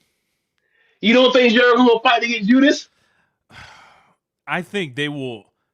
Look, it would be a good idea if he used Judas. It just wouldn't make any sense. But It would. I mean, it would make sense. It's like, hey, this man traveled all-time legend in WWE. He left and he came back. You can play. Obviously, it's not gonna be as big of a deal as Cody coming in, but it's like this person proved something away, and now we're gonna push him to a certain slot because it's WrestleMania season, and we know it. We're no worst case scenario. He gonna give you something up until WrestleMania, and he probably gonna fuck off to go do this tour shit and then come back. yeah, bro. And you can't be like, hey, look, bro, yeah, I ain't trying to hear that. Y'all like here putting Solo Sokoa on the fans. I ain't trying to hear none of this about Chris Jericho, no Chris Jericho. Look, Solo Sokoa's Jericho, out here do in what these he streets. wants. I hope he goes over there and the people that don't enjoy him, I hope he ruins their lives. Like, You mean to you mean to tell me that the Chris Jericho LA Night program wouldn't be fucking awesome in WWE? hey, You tell you you keep Triple H's hands off that shit. You know you might have something there, James. you stupid. You're You like might have you like something. I No, get you they say can both like talk. I think you're gonna be like, I know what you do. You be like, hey man, you think Triple H really gonna let a Chris Jericho versus The Rock program get off? You think he's gonna step on this? That's not what you doing. You nasty for that. You nasty for that. Look, Triple H and let some of this stuff go. He gonna be perfectly fine with Chris Jericho being a subordinate. He'll be Bro, perfectly fine with him being a subordinate. he be like, you work for me. Like, I can't see Jericho, like, I never could see Jericho wanting to do that before, right? But, I guess things change, money Things changes, change. and look, that beef is still there. It's still there. Yeah, yeah, but look. He can't, Jericho at this stage of the game. I know over this year he when he was away, he saw Kyle Fletcher and was like, all right, man, I can't. I look, it's Hey, that nigga look, saw Kyle Kevin Knight, Fletcher. Kevin Knight, it's beyond me, bro. This isn't this. I can't do this no more. I'm gonna take my ass to the senior circuit and I'm gonna go out here and be one of the best of them. You know that look, you know that Jericho and Walter match finna go off. Oh my god. That shit finna go off. Jericho go out here and go. He gonna look. He gonna get fined. He gonna get fined. If Jericho comes out here and gives me a 4.5-star match, I'm gonna be unbearable on the timeline. Unbearable, you hear me? I'm going to look. They're gonna have to get my account shut down. Like, achieving a 4.5-star match in WWE, that would be like, that's damn near impossible right now. So like, they don't allow these sorts of things to happen anymore. Only on the rarest of occasion. But yeah. So keep your eyes peeled. WWE, For the Jericho stuff. WWE be treating 4.5 star match like birthday sex. That's how real that shit is these days. Once a year, nigga. That's it. So let's Don't be expecting this kind of free shit a week from now. That's all you fucking getting. So Uh, let's talk about our Spotify raps, man. You had oh shit. Okay, hold on. Yeah, Spotify rap time. Let me pull it up. Oh boy. I've also got the One Nation Radio Spotify wrapped podcast wrap too. So shout out to all y'all that showed us some love this year. Yeah. We're a top 10 show for a lot of people, it looks like, and number 1 show for others. And a lot of country. I think I saw like maybe 60 something countries or something. Look, the top 5 artists for One Nation Radio listeners: number 1, Kendrick Lamar; 2, Taylor Swift; 3, The Clips; 4, Drake; 5, Chapel Roan. That's pretty funny. Let's see. Wow.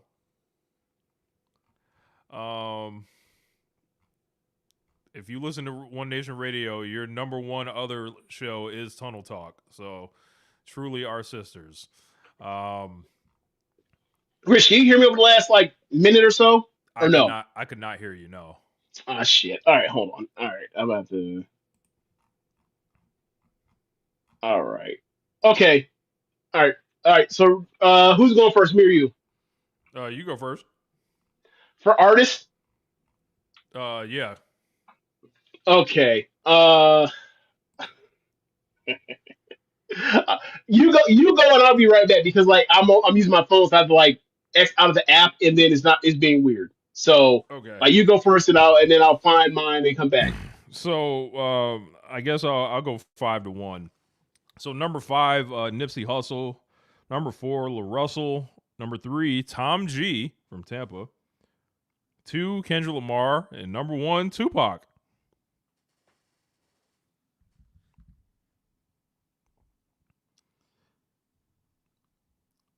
And in that, All right, Rich. So all right, so number 5 for me, Kendrick Lamar. Number 4, Beyonce. Number 4 was Usher. Number 3 was Beyonce. Number 2 was Kaylani, and number 1 was Chris Brown.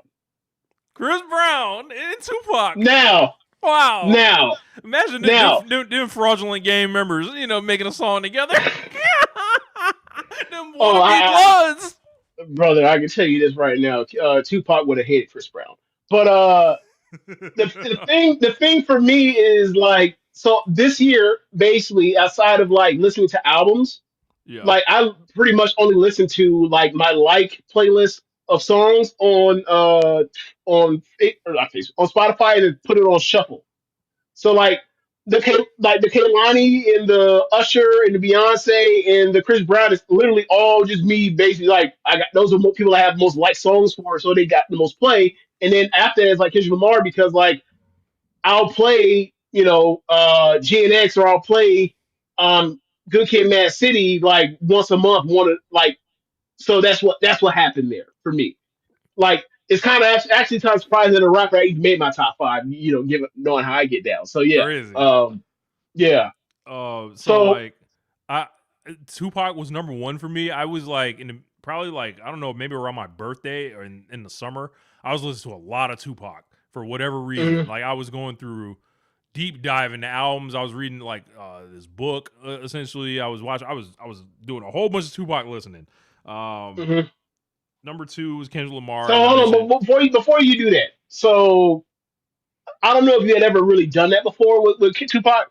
What after going through that dive, like what your opinion of him? Like, how has it changed since going through that deep dive on Tupac? I would say I think of Tupac as a lot better rapper now than I ever thought of him as. Hmm. Incredible song maker Yeah, super prolific. Was very interested in like very the prolific. everybody knows all the big songs or whatever. Like I'm trying Yeah, to yeah. hear all like the stuff that was like on the 1997 album that dropped right after he died. Some of Don the Clemente, Machiavelli. no the Are You Still Down?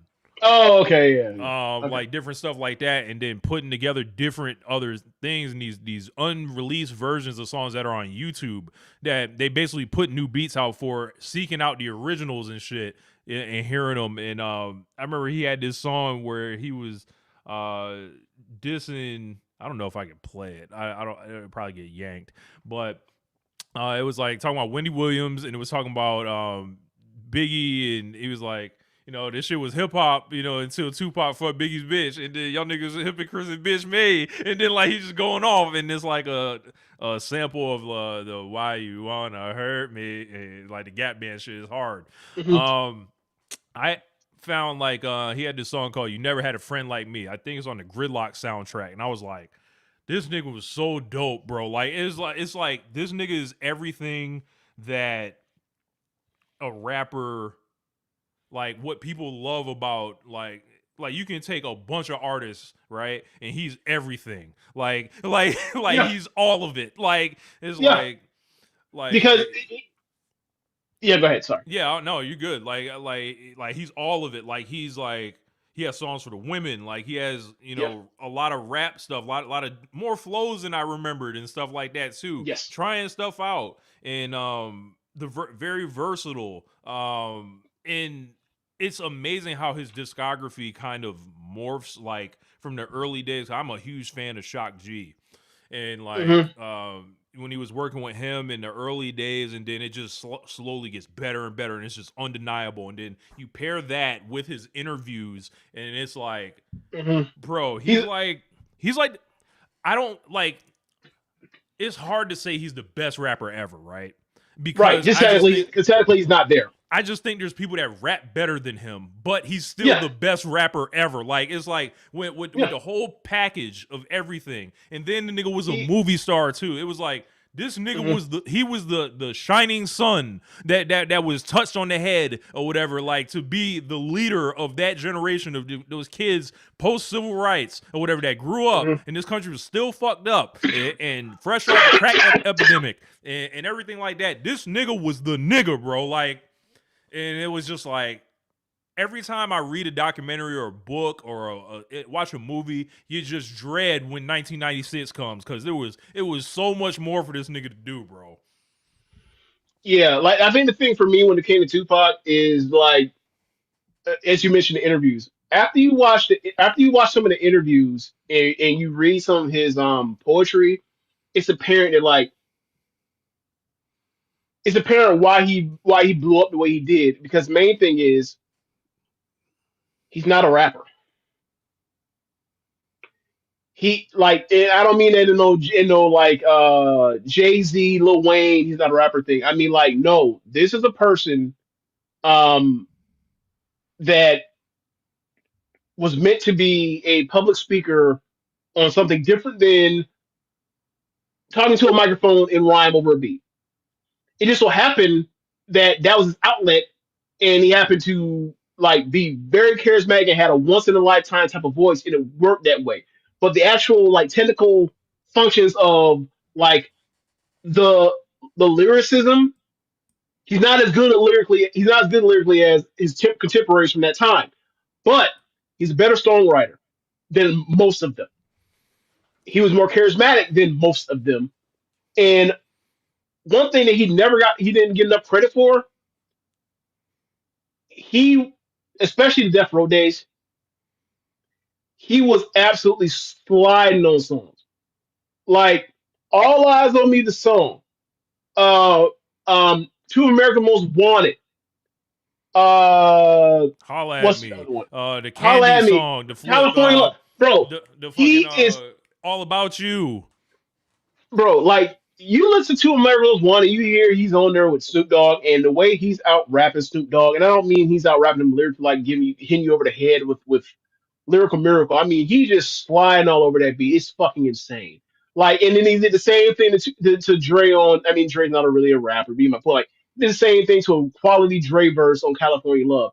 And then All Eyes on Me is the same thing. Like, when he's talking about sharpening the motherfucking razor, be like, oh my God. Like, yeah, he is that guy. But the thing for me is, if you can contextualize to him He's got these compared to, situations that he raps about too. These real life like yeah, relationships with like one of my favorite songs is it's like a B-side on All Eyes on Me. It's like Run the Streets.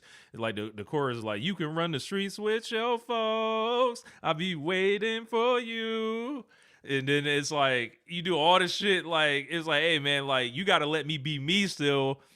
It's a lot of there's a lot of dope yeah. shit there.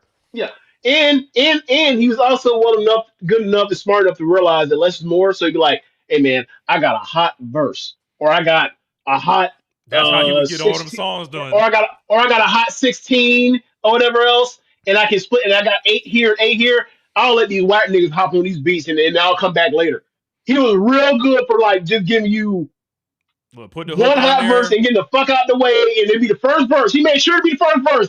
He's like, y'all let outlaws go out here and fuck this beat up, and I'll come back later, or I won't come back at all. But you will definitely remember me killing this beat.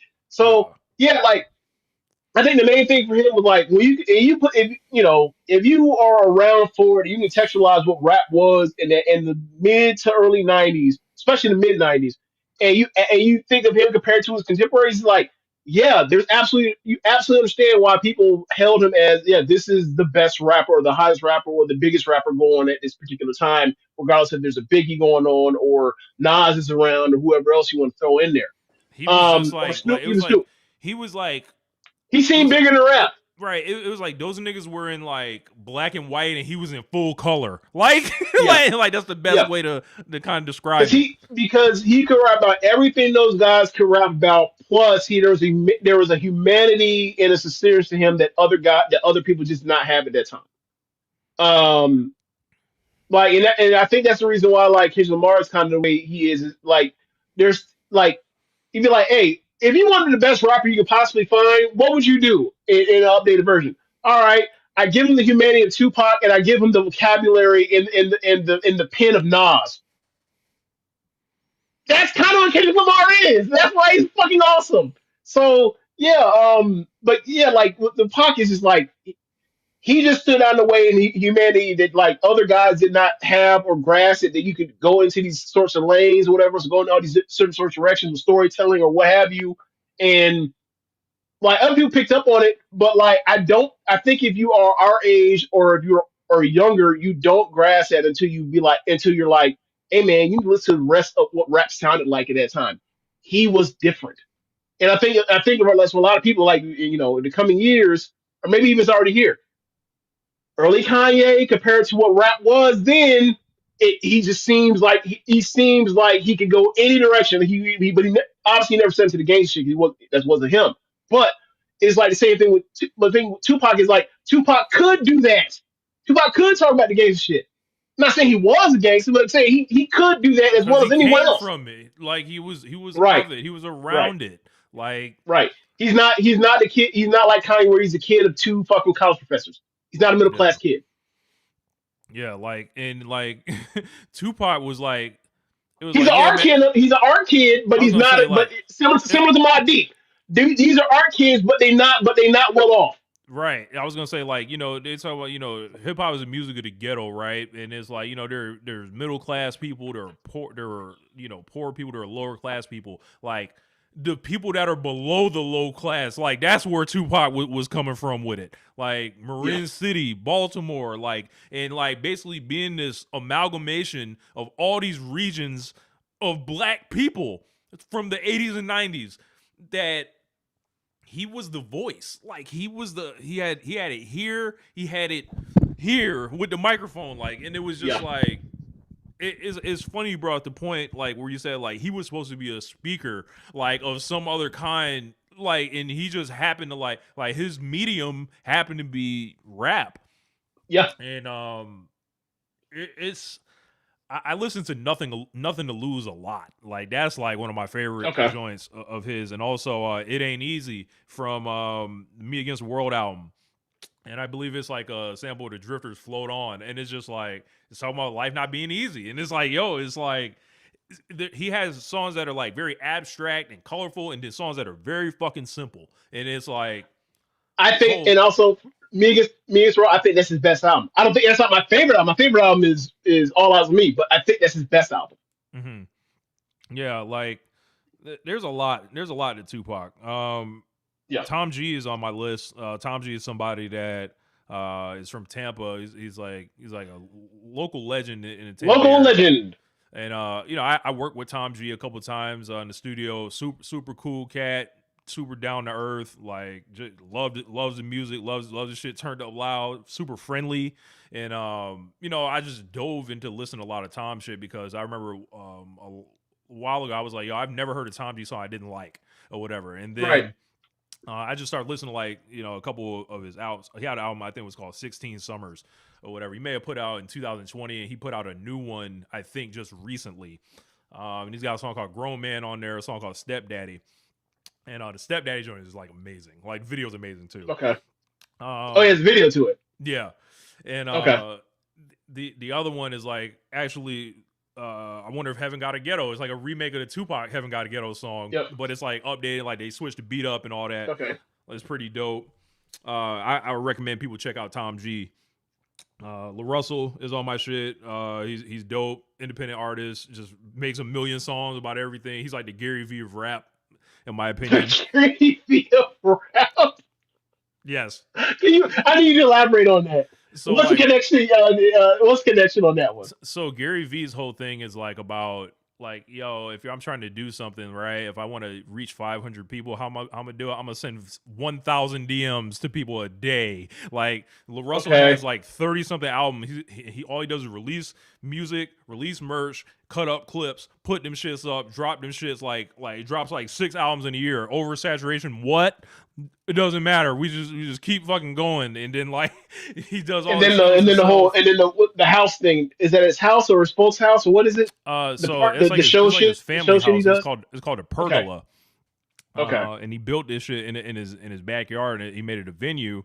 And he has a lot of pay as you want type of stuff, and he basically made like this visual medium of his stuff. So it was like, say, like going into the pandemic, he was like, before the pandemic happened, it's like, I'm gonna start a company that is like a visual company. Essentially, I'm gonna help basically other artists shoot their shit and get it out. And that kind of floated him as COVID like came or whatever. And people didn't even know he was the artist when they would come in there to work with him and all that. And like that was like his whole thing. And he's got a real dope spirit about him, and a lot of good tracks. And Nipsey, I listen to Nip all the time. So my number one song was "Who You With" by Lil Jon and Eastside Boys of the year. What? Yes.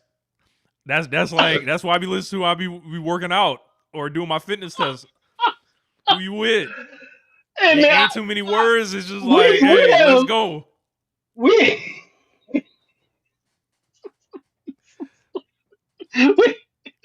we you met her playing 2002 Lil Johnny said was Kings of Crunk. So we did this. Me and the friend group have done this to Rich all the way around this. Like, oh man, that's crazy. Okay, so I'm gonna come right back, but I know I'm looking at my top five, and I know my number one song. I'm looking at the other five or the other Yeah. four real quick. I'll Okay? talk about my others while you do that. So number Yeah. 2, Freak It by Lathon. That Jermaine Dupri bass joint kind of went viral on TikTok. I was listening to that a bunch while I was driving. I live in Atlanta. You're in the car a lot, so you'll play that a lot. Grind All My Life, always listen to that. Essentially, that's like the new version of Juicy.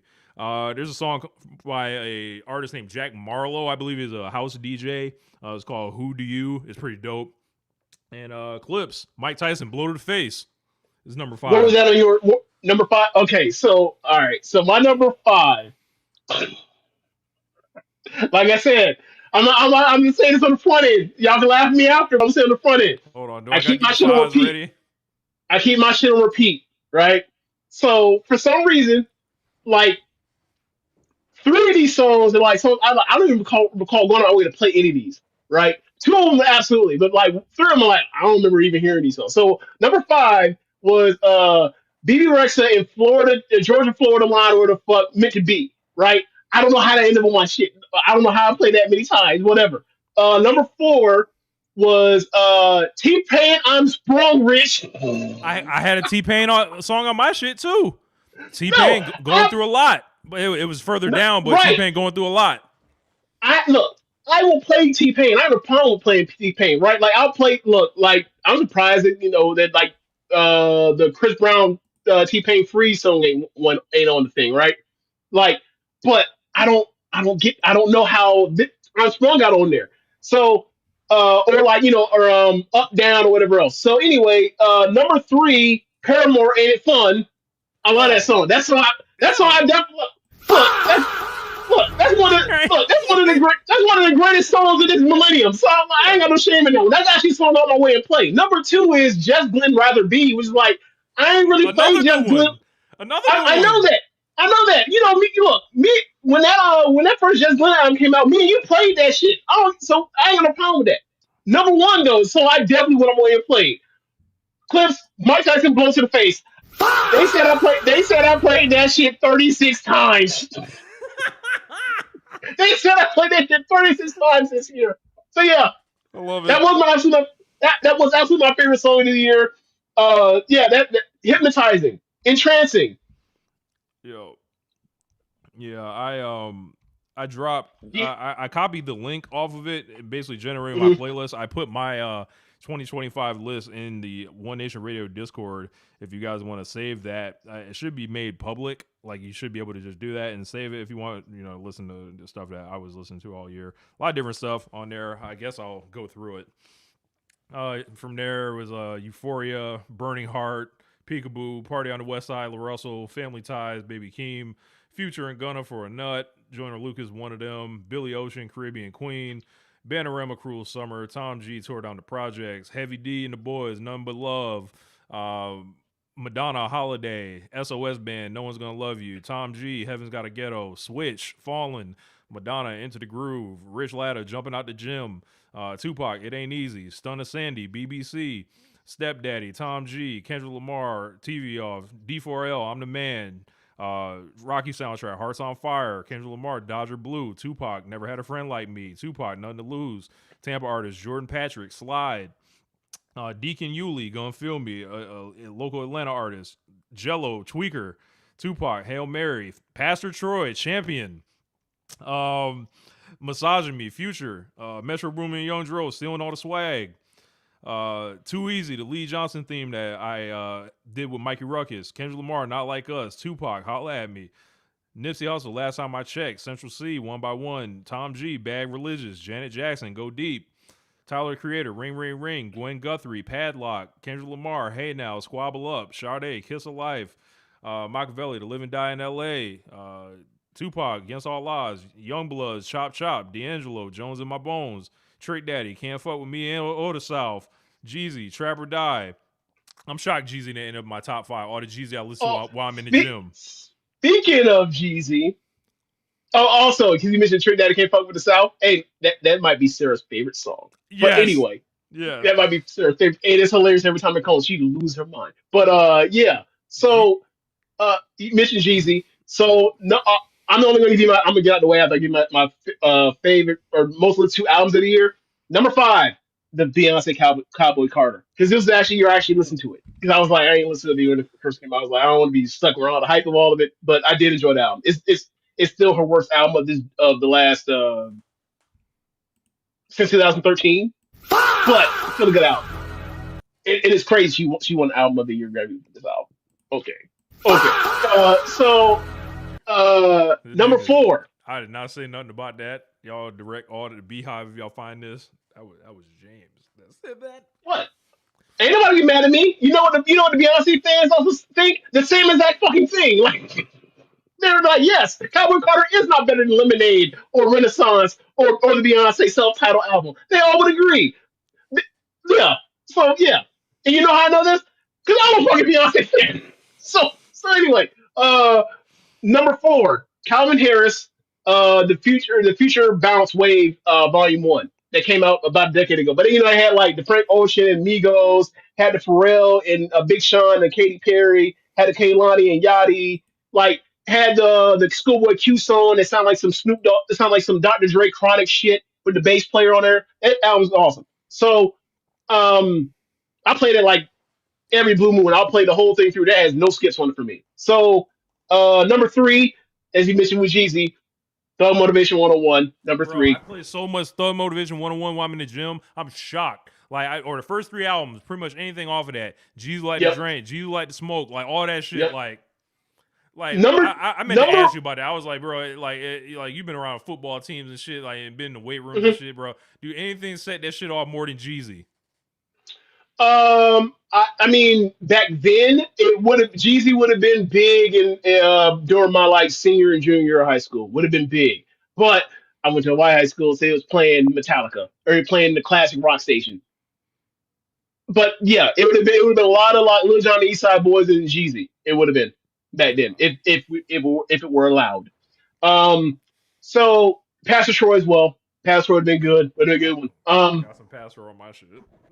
Yeah, so I actually listened to Vice Versa the other day. Actually, it was on my list. So then number two for me was GNX, and number one was, of course, Let God Sort Them Out, Clips. So yeah, um, Yeah.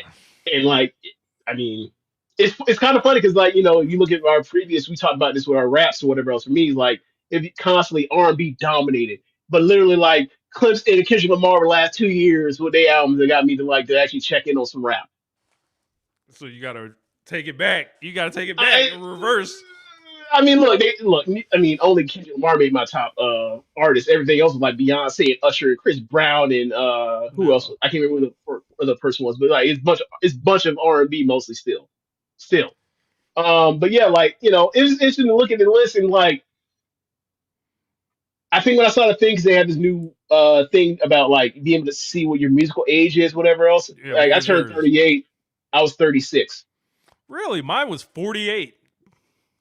Well, I mean, you mentioned Yeah. like the Sade, so like me mostly, I'm mostly only listening to like Yeah, I'm listening like to I'm not Switch listening and shit. like I'm So not yeah. listening like if I listen to like Prince or Michael Jackson, like it's mostly only coming off of my hard drive. I'm not listening to it on Spotify, so that would have skewed me older, Yeah. right? So Yeah. Interesting. Interesting. But did drop that playlist. Got some Gates on there. Got some Tribe, Big Timers, of course. Um, Sam Gellatry. Well, it was Glenn Fry, MC Bree, Juicy J, Ja Rule. what y'all rule? Holla, holla. Okay, So, yeah, we've gone kind of long without talking about any wrestling. This might be the wrestling free episode, man. Because like I know y'all want to hear AEW talk I know we're about like it. 2 hours into the show now, right? All right, Yeah, yeah. I mean, we do a little quick little pass through show. yeah, we'll do a Most of the pass show through. is just like Okay, tournament matches. yeah, I'm gonna say that every fucking tournament match was awesome. Like the Yeah. C2 is the best thing in this company right now. Yep. I thought Eddie Kingston and Samoa Joe was largely underwhelming. I thought it was a much worse version of what CM Punk and Eddie Kingston tried. I thought the same thing. And I was like, this just tonally feels wrong. And speaking of tonally feeling wrong, the women's tag match, I thought it was okay for what they did, but like I thought going back to Blood and Guts, they had something special in that cage that night. The way they finished that match, it was hot. They had heat, and then what they did was just made it a goofy match, kind of with all the holiday weapons and stuff. That thing, they turned that shit up in the cage where it looked like new stars were born, and I think they fucked it up. Yeah, I feel like they fucked it up, and I fucked it up because like they made the spots and the weapons and stuff they did. They didn't make it count. Like they were so quick to move on to the next thing so fast. Like there was a point where like they have the fake barbed wire around the candy cane thing, and like before we get to that point, Tony bashes a beer bottle over Marina's head. She blades, right? The handle stays in her hand. She then stabs Megan Bain in her head, not a drop of blood. I was like, then why even do it? Yeah, I And didn't like it. and that was just one of like five things happening in that match where it was like the spot is cool, but you're not doing the things that you're going by it so fast, you're yada past it, get to the next thing without actually like taking your time to be like, this is painful. And it was like it was very like th- this shouldn't have been a this y'all shouldn't have did this match. Y'all shouldn't have did this match. This should have been a regular match if y'all were gonna do all this shit. It just zoom past it like it didn't matter that you just did the shit. And like it wasn't the same thing as like you're doing spots too fast, slow down and sell, kid. It was a nah, man. It's a disconnect. The tone Like, was 'cause all what you, off. yeah, it's just you didn't see the wares of battle. Yeah. You didn't, or let me phrase, you didn't feel the wares of battle while watching. And then like I look at the cage match right after that, I was like, oh, yeah, okay. Yeah. I'm not the only person that felt that way. Kyle Fletcher and Kevin Knight wiped their ass with the ESPN 30 for under 30 list. This nigga Kevin Knight is going to be look, he's going as far as he wants to go.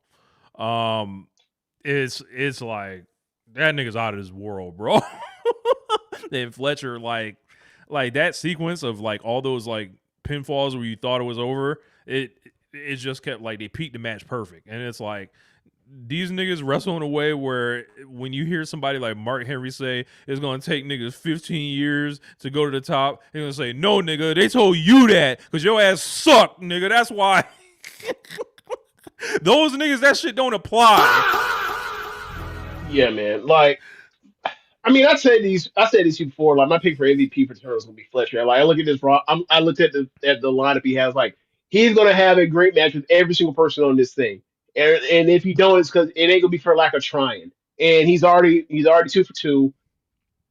Like this dude, they were absolutely right to get the TNT title off him because he needs to be in the main event scene within the next year. It needs to happen. Like the dude's too fucking talented, and he looks how he looks, and he has the act, and he's done the stuff.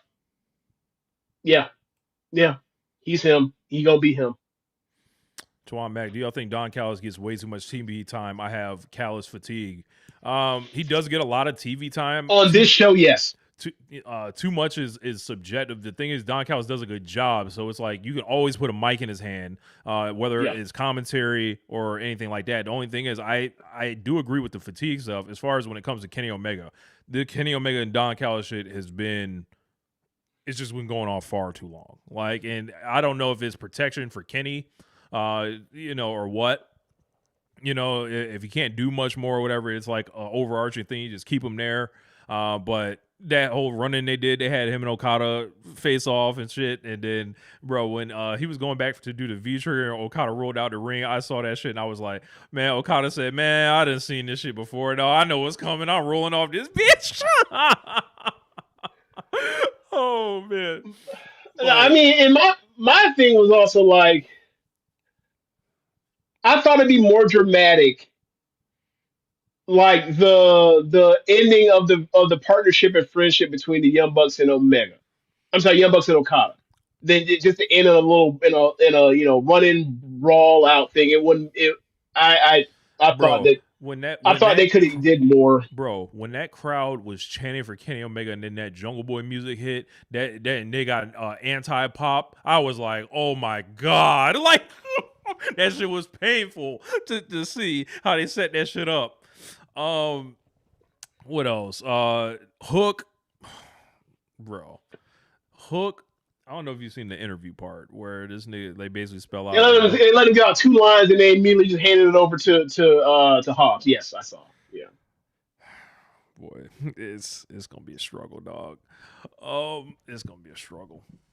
There's a promo that they shot with him on a rooftop, and where he explains everything, and it sounds like I put a message in the Discord where I was like, "Yeah, dog, Hook talks like a boxer that's in the middle of a boxing movie that is like the guy that gets knocked out on the way before like the main protagonist goes to fight the real villain. Like he sounds like the 2/5 of the way of the movie, the 40% through. Okay. You see him. Oh He's a shit! Our he's a hero bit actually. villain.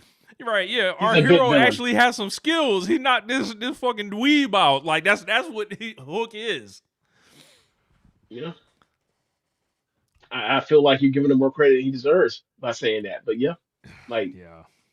that dude, like the idea that I mean, and they cut to him Hangman said it with him and himself. Page said exactly. That makes it even worse. You buried him with the truth.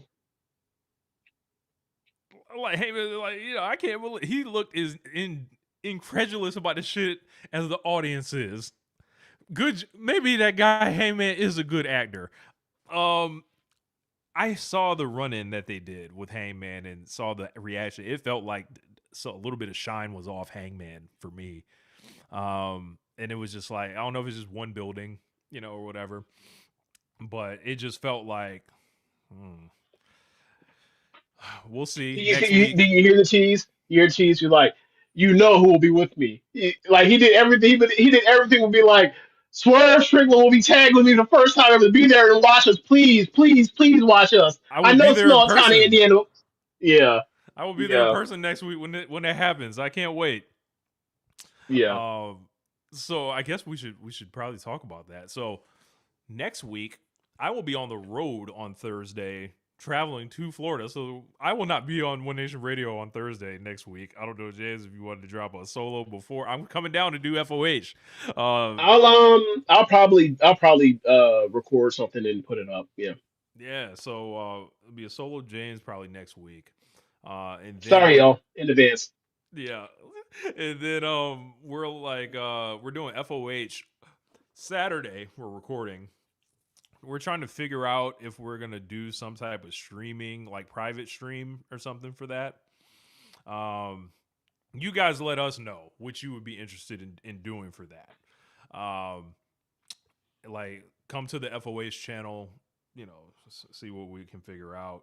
I'm going to Dynamite next week, so unfortunately there won't be a like maybe I'll figure out some kind of review as well too, like because I'm gonna bring my equipment with me and all that, so we'll figure it out, like even if it's like something during the day or I don't know, like I call in or some shit.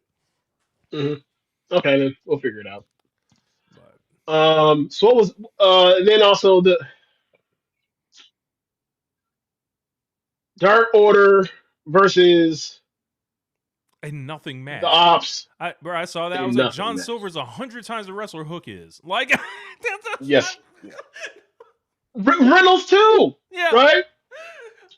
And like the whole setup was like, you know, we're gonna beat up your friends, but like they're not friends anymore. Last time we saw Adam Page on screen with Ian is when he went out there and attacked Evil Uno for daring to be put into the Owen or whatever tournament and got in Heyman's way while he was trying to define himself as a bad guy. So like no, they're not on good terms. He's a dick he was an abusive dick to them last time they saw him. And then like they meet each other in the back and they're like, just stay out of our way. And he's like, look, fine, I'll stay out your way, but after this match, the ass is mine. And he proceeded after they kicked Dark Order's ass. He proceeded to come out there with the chain and whoop all them ass, and also the security guys and some of the um, ops dojo guys, whatever else. He didn't go and check on Silver Reynolds or Uno. So it's like, yeah, so much for pulling on Heyman Page's heartstrings. He didn't give a fuck about them guys. Great. Yeah. This is going swimmingly. This is going so well for all parties involved. I don't know what like, bro. There's I feel like there's a lot around the corner. They announced the there's a Diamond Battle Royal, Diamond Ring shit happening, and they get a shot on January 14th. To my knowledge, I thought MJF already had a title shot he could pull out of his back pocket. So something's weird as afoot right now. I don't know. I don't know. But I mean, I said this to you at some point in the last few weeks. Like, MJF got to come back because he got to defend that fucking ring at some point. So like, when is that? When is he coming back? And now we have our answer. So cool. Yeah. LeBron Um, James' 10-point streak ended tonight, but he passed the ball, and Rui Hachimura hit a game winner. who are they playing? The Raptors. Okay. Austin Reeves had 44. Hey, bro, the Raptors are like the 2 seed in the East right now. I know. Brandon Ingram That's getting busy. yeah. We'll see in the playoffs because last time we saw him in the playoffs, he was definitely not getting busy. Um. So yeah. I guess I think the only other thing to talk about on Dynamite would have been the main Ball event, on ball. Moxley and ball on ball with a ball roughing. Ringsburg was in there. Yeah. So yeah, like it was, Claudio versus Moxley, and I don't know what happened. I don't know if Marina just forgot she was supposed to be out there, but like she was out there for a minute, and then eventually like Daniel submission on commentary that she was out there. And then as soon as he mentioned it, like you can see Rinsberg like turn around 160 and be like, "Go!" And it was like, I wonder if she just forgot she was supposed to be out here for a Continental Classic match, and then like they had Yeah. to, and the Gorilla had to notify her, "Hey, get her the fuck out of here." But like once she stayed there, I was like, oh, it's finna go down Nash for Moxley. Moxley finna get done in by Marina, and that's gonna be how he done. The match is great. Love the match. Moxley bled very profusely. And Claudio won with just like a charging European uppercut, which is surprising. I thought they were gonna go something a little more in depth, but got the win. And after the match, I was waiting for it to happen. I was waiting for them, thumbs down, no confidence. They finna stomp him out, but they went to dark, and I was surprised. But I was kind of like, damn, that would have been a big deal if like that had happened there. Masi got to figure it out the rest of this tournament to get back to Claudio in the at some point. But they're putting a pin into it. I hope for their sake they know it. Like people want this Moxley beat down and whooping out of Death Riders. I hope they know that. I hope they know what they're doing. I hope that wasn't like they just teased it. And Rossi was teasing it. Yeah. In the post match, when they was doing push ups together and shit. Yes, yes, Yeah. yes. I saw that. Yeah, they had the camera on so long. Marina her arms started getting tired. She had to stop. I was like, y'all assholes, y'all dicks. Yeah. Y'all know damn well that women do not have the musculature above the waist to match with a man doing as many push-ups as they doing. They's assholes for that. Look, They had her out there doing push-ups for like 2 straight minutes. I'm like, man, this is nasty. Yeah, Y'all out here got her doing a part of Murph. I see they ain't try to do it with no squats though. I noticed Exactly. they ain't do that. She would have competed then. Right. They ain't want that. They ain't want I that. remember one time at Beast, it was like me and like maybe like 2 other girls and another guy. And it was like basically it was like sit-ups until like as many sit-ups as you could do or some shit like that. I did 107 sit-ups and then like or not sit-ups, squats in a row. And then I was done. It was like straight spaghetti legs. And I look over and it's like it's 2 girls still going just up and down. I'm like, ain't got it in me, coach. And that was like probably when I was in as good a shape as I probably was. It was like I hit 107 squats like unbroken. Yeah, man. If that happened to me, I would have like had to grab a kettlebell. If I had did 100 straight air squats in a row, I would have to go after I was done that workout. I had to go find a kettlebell and literally lay my quad into it against the ground to try to unlock my muscle from being that tightened up. Nope, not doing it. Nah, I'm good. No, thank you. That sucks. Yeah, man. But yeah, like I thought, the two big matches were great, and the rest was, it was kind of just there. But like but the tournament ain't missing. The tournament is fun. Like Yeah, even the collision C2's matches look off like the hook. even like the Mike who was it? Um it was packing Mike Bailey on collision on Thanksgiving night. That match was really good too. Yeah, it's been a really good tournament. Like there has not been a match that wasn't at the worst very very good so far. So, and I think what's next week? It's Okada versus not Pac. They're That was on doing this show. Moxley and Takeshi on Collision. Yes, that's what it is. I was thinking of Moxley and Kiffin. Yeah. They're doing Roger Strong and Orange Cassidy, and Yes. then That backstage promo. That backstage promo with the conglomeration was kind of. I I think they have added one person too many when it came to conglomeration. Like I don't know if she's actually in it, but like I think Harley might be one person too many in conglomeration. I think she's their I'm willing to littlest get friend. I'm willing to give her the benefit of the doubt and give her more chances around this cast of characters, but like it just the magic wasn't there that it normally is with the awkwardness and the kind of pluckiness of it. And it don't make no sense because she should fit right in with them, but she needs more opportunities to play off of them. That's all I'll say for now. If that's where they're gonna keep her with Willow. Tag title tournament final. We got the babyface final. I didn't think they were going to do that, but you know, better for them on doing it. What else? I mean, I think maybe they actually were gonna go with Triangle. The was it what's the name of Julia Hart and Sky Blue's team? Sisters of Sin. Maybe they look. Maybe that was a choice. They were like in the middle of the match. We're like audible. We can't be leaving them out there with them two. We got to have Willow in here at least. Yeah. They're setting up something with Tekla and Chris Statlander, and then also like seemingly Yeah, Jamie Hayter and Chris Jamie Hayter. Statlander in Yep. the long run. Hmm. Yeah, Yeah, sign me up. I'm with it. That. Yeah. I'm with it. Um, yeah, I'm with it for that because they when Tekla debuted by attacking Jamie Hayter. They finally got back to it after months, and then they did Blood and Guts. And there's been times where like Jamie Hayter and Statler have made eyes at each other, which Mhm. they decide each other up, be like, who got the bigger guns? I'm cool with that. So I'm ready to see them thump at some point. So yeah, I'm fine with that. Just I'm fine with those programs. I just figure out just now just like how do you get the intrigue for those as opposed to to make it entertaining to get the build anticipation for those matches because I know I'm gonna like those matches whenever they happen. Yeah. Those are good matches to do. Trying to think what else. Oh, FTR Dax Harwood should never wear those glasses again. He looks like he's 175 years old. I I actually like it because it adds to the bullshit they're doing. It makes them more hateable. They're so good right I was now like, whose being uncle is assholes. this? I was like, whose uncle is this on here? Oh, okay. He's definitely down that stash, right? He gotta be. Yeah, he down that stash. He's down that stash. Is that Yeah, official? Was that Myron that commented that, or Netflix is we'll purchasing see. Warner Brothers? We'll see.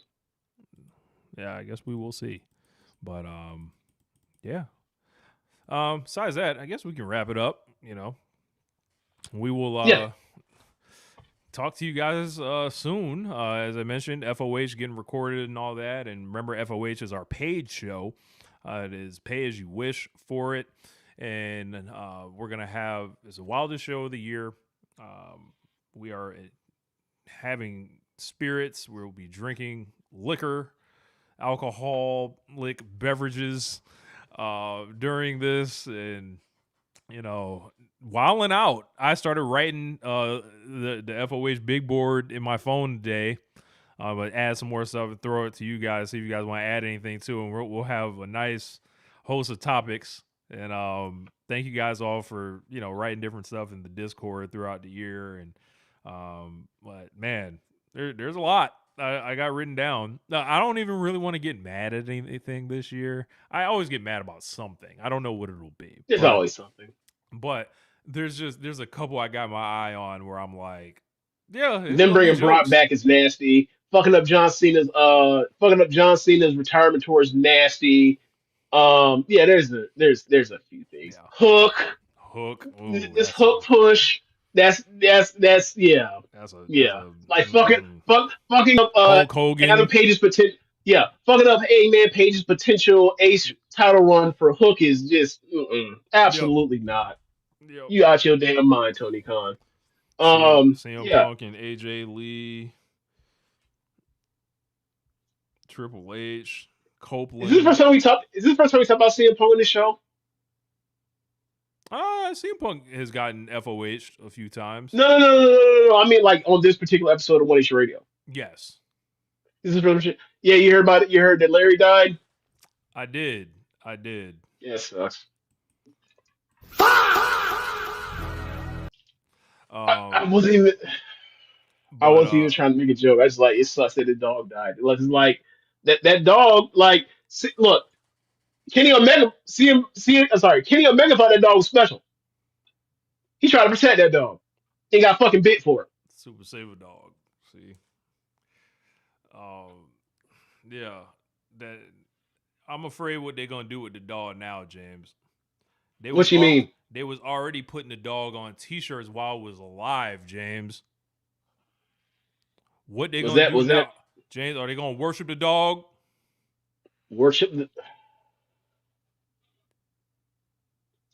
I don't know what they're gonna do with the dog, man. But all I'm gonna say this right now is like, are they gonna do a 10-bell salute for the dog? Someone who has had WWE merchandise pressed up for him. I don't think they'll do a 10-bell salute for Larry, but I'm pretty sure they'll do a 10-bell salute for Pharaoh. They love that dog. But yeah, like I in my mind I was thinking to myself like, how is Drew McIntyre going to shit on CM Punk's dead dog to get over like on air? How's that gonna happen? Like, what's he gonna do? But I ain't heard about it yet. But that was off limits. Might be. Yeah. Like, if you do this, you can't ever be a big face. No, he do that. He do that for Heat. He all the time. I'm saying, like, don't do an angle based on this fucking dog. I'm gonna be disappointed in him. That's a good point. That's a good point. Mr. That's Old a good School. Point. Get some that heat. It ain't nothing like heat on a dog or heat off a dog. Whenever we talk about heat on a dog on this show, it's amazing.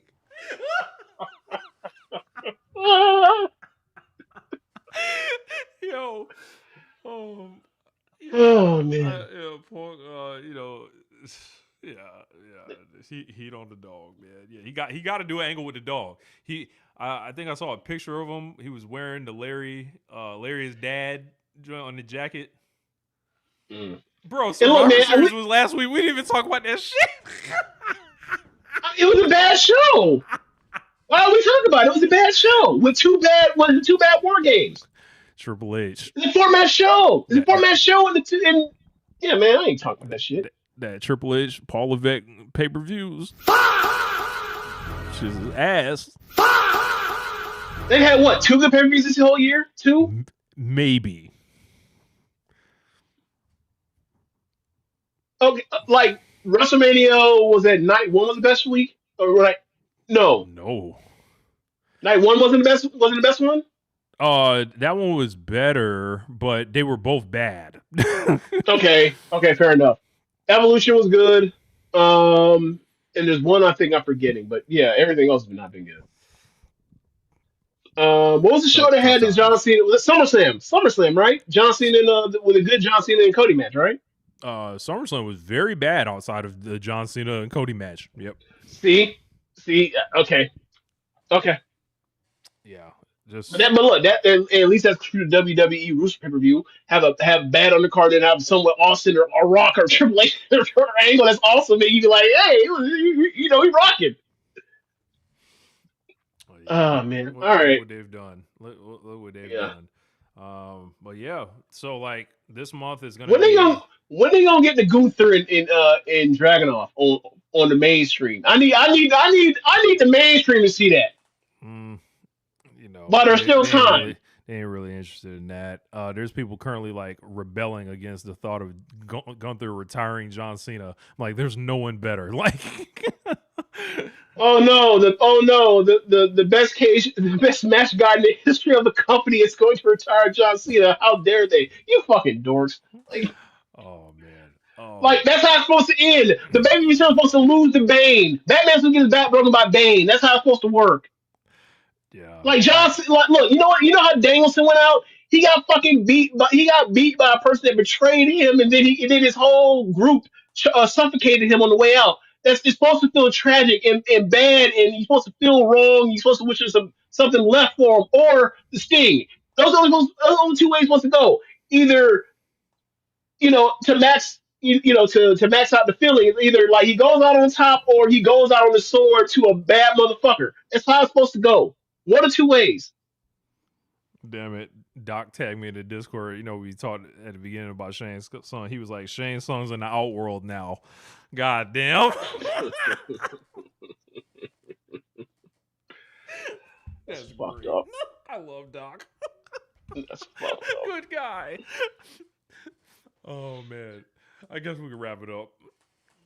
All right, y'all. Thanks for listening. If you are watching from the stream, be sure to go to the shows on the podcast, what's up, and go to the rest of the link and donate there. And be sure to listen to other shows on the network. Besides Motion Radio, you have Keep the Strong Style, All Things Elite, AEW Match Guide, Imps Adventures, Tunnel Talk, the Trish and Sarah Wrestling Podcast, AEW Match Guide, if I didn't say that already, and Wrestling Art with Chris Things. Thanks for listening, y'all. Later. Peace.